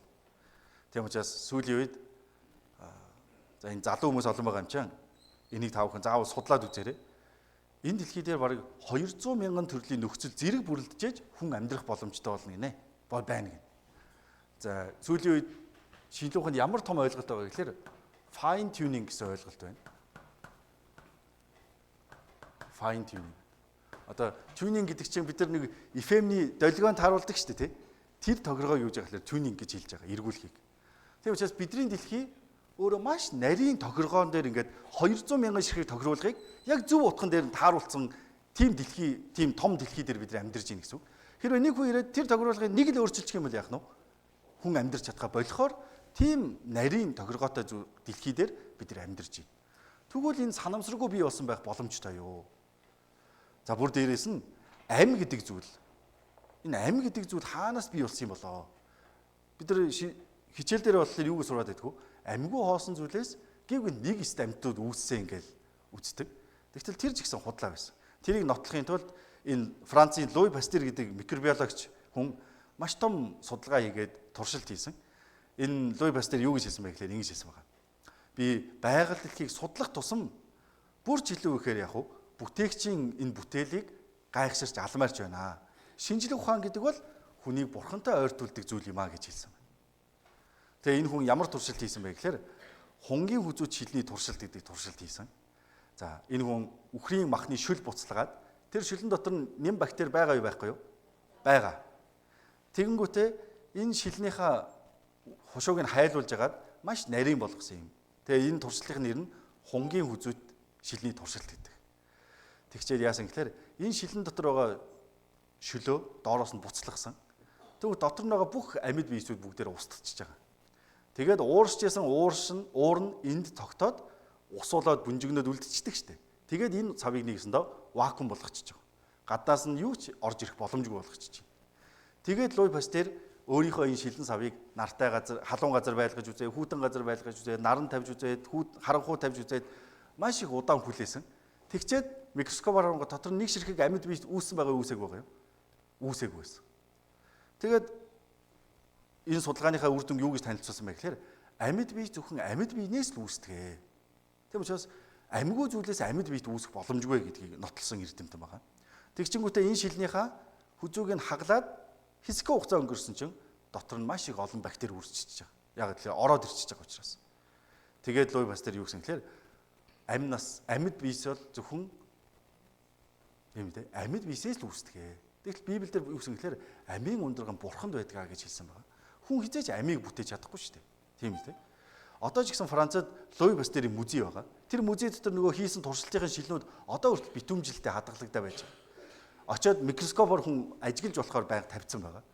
Одоо энэ шил 1860 онд энэ туршилтыг хийсэн. Одоо бараг 260 жил үлээ. 160 жил гэсэн үг. Тийм 160 жил одоо ингэ байж байна. Нэг ширхэг амьд бие дотор үүссэн байгаа л үү? Үүсээгүй байна. Тийм учраас амьд бие зөвхөн амьд биеэс л үүсдэг гэдгийг хэлсэн. За дээрэс нь Бурхан бүхий л зүйлийг анхнаас нь бүтээсэн гэсэн. Төрөл төрлөөр нь бүтээсэн гэсэн. Харин одоо араатан амьтдаас асуу, тэд чамд сургаг. Мөн тэнгэрийн шувуудаас асуу, тэд чамд хэлж өгөг. Эсвэл газар дэлхийтэй ярилц, тэрээр чамд сургаг. Далайн загас чамд тунхаглаг. Эзний мотор үүнийг хийсэн гэдгийг энэ бүгдийн дунд хэн мэддэггүй юм бэ? Нэгэсэндөө бүхий л зүйлийг Бурхан бүтээсэн гэж хэлээд байгаа. Анхнаас нь бүгдийг бүтээсэн. Тийм учраас бид нар амьтан ч бай, юу ч бай, ямар нэгэн зүйлийг гүнзгий судлаад үзэх юм бол Бурхан байна гэдгийг хүлээн зөвшөөрөхөөс харахгүй. Одоо орбита гэдэг нүдний имлэг байдаг тийм 45 дугаар сургуулийн хажууд байгаа.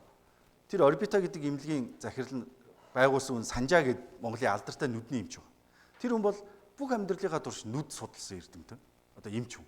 Тэгвэл нэг удаа лекцэн дээр юу гэж хэлжсэн гэхээр энэ нүд бол ийм гайхалтай эрхтэн. Тийм учраас Бурхан байгаа гэж хэлэхээс өөр одоо Бурхан байхгүй гэж хэлэх ямар ч арга байхгүй. Энэ нүд гэдэг зүйл бол Бурханы гайхамшигтай бүтээл юм а гэж нэг ярьж байсан.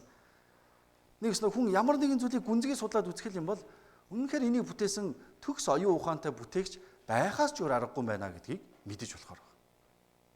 Тэр байтугай зүгээр миний судалсан мэрэгжил төртөл тийм ээ. Энд одоо компьютер мэдээллийн технологиор сурж байгаа залуучууд байгаа юу? Байгаа бох тийм. Компьютерийг хүн анх юунаас санаа авч бүтээсэн бэ гэхээр хүний биенээс санаа авч бүтээсэн.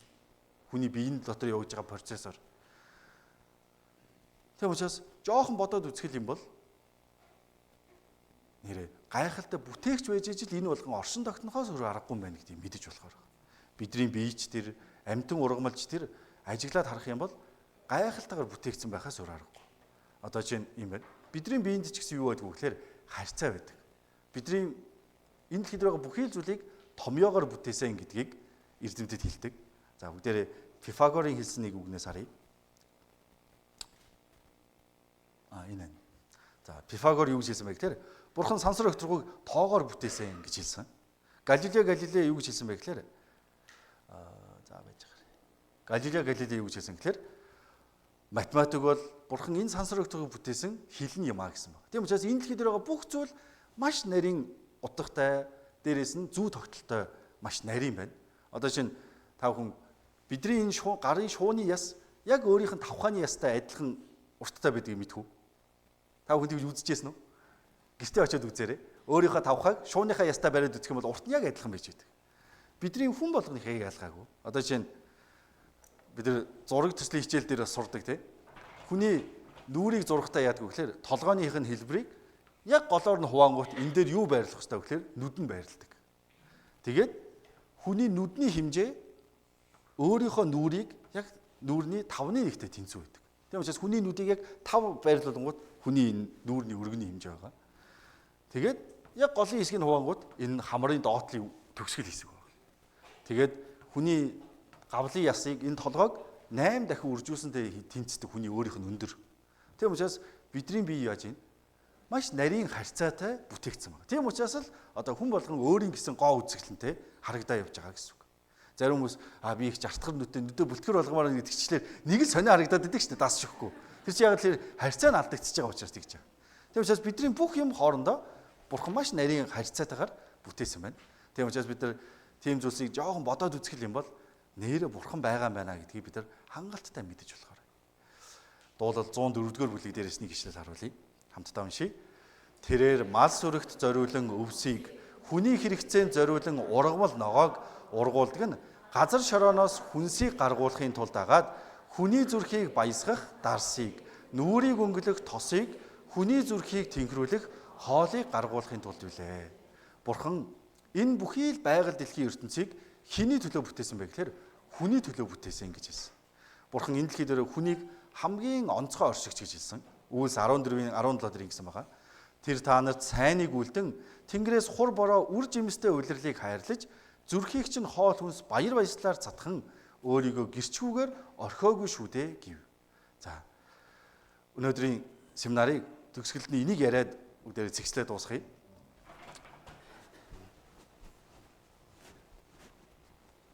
За өнөөдөр бид нар цор ганц Бурхан байдгаа гэдэг талаар хамтдаа жоохон ярилцлаа. Тэгвэл энэ Бурхан юу гэж хэлээд байгаа вэ гэхээр хожим нь гарцаагүй Бурхан хүн төрлөختийг шүүн гэж Библиэлд хэлсэн байдаг. Энэ талаар бүгд маргааш бас ярилцъя. Тэгвэл үнэхээр энэ Бурхан гэж байгаа юу? Дээрээс нь там диваажин гэж яг байд юм уу? Библиэлд байдаг гэж хэлсэн байна. Тийм учраас энийг мэдхийн тулд бүгдээрээ эхлээд яах ёстой вэ гэхээр энэ Бурхан гэж яг жинхнээсээ байд юм уу үгүй юм уу гэдгийг шалгаж үзэх хэрэгтэй. Тэгвэл Бурханыг мэдэж болох хоёр том аргыг Бурхан хүн төрлөختөнд өгсөн. Эхнийх нь болохоор бидний саяны уншсан Бурханы бүтээсэн бүтээлээр дамжуулан тэдэнд илэрхий харагдаж байгаа гэж хэлсэн тийм учраас бид нар энэ байгаль дэлхий дээр байгаа ямар нэгэн зүйлийг ядчил нөгөө хүүхдийн хүүсийн харьцааг бодоод үзэхдээ яаж юм Бурхан байгаа гэдгийг мэдэж болохоор байгаа зү. Тэгвэл хоёр дахь арга нь юу вэ гэхээр Библи гэдэг ном байна. Энэ Библи гэдэг ном бол Бурханы хүн төрлөختний түүхийг урьдчилаад бичсэн ном байна. Тийм учраас маргааш бүгдээрээ яах вэ гэхээр энэний талаар хамтдаа үзье. Яг Библи гэдэг номон дээр гарч байгаа агуулгыг. Библиэлд хүн төрлөختний түүхийн эхлэлийн талаар, дээрүүд болсон үйл явдлын талаар бичсэн байгаа. Энэ түүхийн талаарх яг бодиттой болсон л бол юу байх ёстой вэ? Археологийн олдвор, баримт нотлогоо байх ёстой. Тэгээд Библиэлд бас ирээдүйн талаарх зөгнөл гарсан байдаг. Тэгвэл тэр зөгнөлүүд нь яг бидний үед биелэгдээд явж гинүү үгүй юу гэдгийг хамтдаа шалгаж үзцгээе. Хэрвээ энийг бид нар шалгаж үзээд, энийг шалгаж үзээд Библи үнэн бол юу гэсэн үг вэ? Үнэхээр Бурхан амьд оршин байна гэсэн үг. Тийм учраас энэ Библийн семинар та бүхэн заавал их сонирхоод сонсоод үзээрэй. Ямар ч сонсч болохоор байгаа шүү дээ, тийм. Ямар ч та бүхэн энэ семинарыг сонсохдоо ингэж сонсоод үзээрэй гэж хүсье. Энэ яг үнэн үү худлаа юу гэдгийг та бүхэн бодоод сонсоод үзээрэй. Одоо чин 21-р зуун шүү дээ, тийм. Интернет одоо бүхий л үний гар утсан дотор зүгээр бүх мэдээлэл явж байгаа. Тийм учраас хүмүүсийн өмнө гарч ирээд худлаа юм ярих боломж байхгүй шүү дээ одоо. Заримдаа оюутнуудын семинар ихлээр доор уцаараа хайгаа явж идэг хүмүүс ч гэсэн байдаг. Энэ нөхөр үний яриад байна, худлаа яриад байна. Та бүхэн тэгээж болохоо заавал шалгаад үзээрэй. Ягаад вэ? Библи үнэн Бурхан байгаа гэсэн баримт хангалттай олон байна. Эсвэргээр Бурхан байхгүй гэсэн баримт байгаа болов? Нэгч байхгүй. За энэ Библи одоо хүн төрлөختөн уншиж судлаад 1900 жилийн нүрийг үзэж байгаа. Энэ хугацаанд Библийг хоёр төрлийн хүмүүс судалсан байна. Эхнийх нь ямар хүмүүс вэ гэхээр бидэртэй адилхан итгэдэг хүмүүс Библийг үнэн гэдгийг заахын төлөө Библийг байнга судалж идэг. Ягаад гэвэл одоо жишээлбэл юм байна. Одоо дэлхийн олон улсын байдал ямар байгаа? Их жоохон бас зөрчилтэй байгаа тий. Дэлхий буцаад яг өмнөх үе шигээ хоёр хэсэг болж хуваагдаж байгаа шүү дээ тий. Хүйтэн дайны өмнөх үе шигээ. Тэг чинь Орос Украины дайн гараад дээрэс нь Израиль Хамасын мөргөлдөөн, одоо Израиль Иран Америкийн мөргөлдөөн, иймэрхүү мөргөлдөөн дүүсэнгүүт итгэдэг хүмүүс яадаг вэ гэхээр Библиэлд гарч байгаа энэ зөвнөлүүд биелэгдэж байгаа юм байна гэд тэрийг судалж эхэлдэг. Энэ мэдчлэн Библи үнэн гэдгийг нотлохын төлөө судалдаг хүмүүс зөндөө олон байна. Одоо бид нар шиг итгэдэг хүмүүс. Дэлхийн хүн амын баг 3/2 нь Библи үнэн гэд өдөр тутам уншдаг гэсэн судалгаа байна. Тэгвэл хоёр дахь төрлийн үнэн ямар хүмүүс вэ гэхээр Библийг худлаа гэж нотлох гэдэг хүмүүс түүхэнд одоо ч гэсэн маш олон байгаа. Бараг хэдэн саяараа тоологдчих магадгүй. Тэгвэл энэ 1900 жилийн түүхэнд Библийг үнэнхээр судлаад дотроос нь энэ нэг ширхэг худал зүйл байна гэдгийг гаргаж ирсэн хүн байгаа болов? Байхгүй. Яагаад Библийг үнэн гэж хэлээд байгаа вэ гэхээр үнэн гэдэг зүйл чинь 100% байж ижил юу? Үнэн. 99% үнэн гэж байгаа юу? Байхгүй. Энийг бид нар юу гэж хэлэх вэ гэхээр худал гэж хэлдэг. Чи нэг аяг усанд нэг тусал хор хийчих. Тэгвэл эн чи юу болох вэ? Хор л болно. Тэр шиг Библи 100% үнэн биш л юм бол худлаа болж таарна гэсэн үг. Тэгтэл Библийг 100% үнэн гэж 1900 жилийн турш хүндрэлтэн яриад одоо дэлхийн бараг 3/2 нь Библиэд итгээд уншаа явж байна. Тийм учраас бүгдээрээ энэ Библийг маргааш бүр илүү дэлгэрэнгүй дахиад сураад үнэхээр баримт нотлохоо байна уу? Энийг бүгдээрээ хамтаа бодож үзье. Та бүхэн тэр 82 настай өвөө гүнд гэдэг өвөөгийн бодсон бодлоо шүү дээ. Нээрээ бурхан байгаа юм биш үү? Бид нар сая Библиэлд гарсан 3500 жилийн өмнө бичигдсэн үгсүүдийг харлаа. Тэр нэрнгээс хүн зохиох боломж байна уу? Байхгүй шүү дээ. Тийм учраас өшөө илүү олон баримт байгаа учраас маргааш бүгдээрээ өшөө дэлгэрэнгүй үздэцгээе. Тэгээ өнөөдөр семинарыг анхааралтай сонссон та бүхэнд их баярлалаа. Хамтдаа залбираад семинараа өндөрлцгөөё. Биднийг хайрладаг бурхан минь танд баярлалаа. Өнөөдөр бид бүхэн Библиэр дамжуулж бас бурхан таны бүтээсэн бүтээлээр дамжуулж бурхан та байгаа гэдгийг Библи үнэн гэдгийг бас сурсан билээ. Энэ удаа семинарыг сонсож байгаа хүмүүс семинарыг эргэцүүлэн бодож, гүнзгий тунгаан шалгаж үзээд үнэн бодтой гэдгийг мэдэж чадхад бурхан танд итгэхэд та туслаарай. Үлдсэн бүхий л цагийг танд даатгаж биднийг хайрладаг эзэн Есүсийн нэрээр залбирлаа. Амен.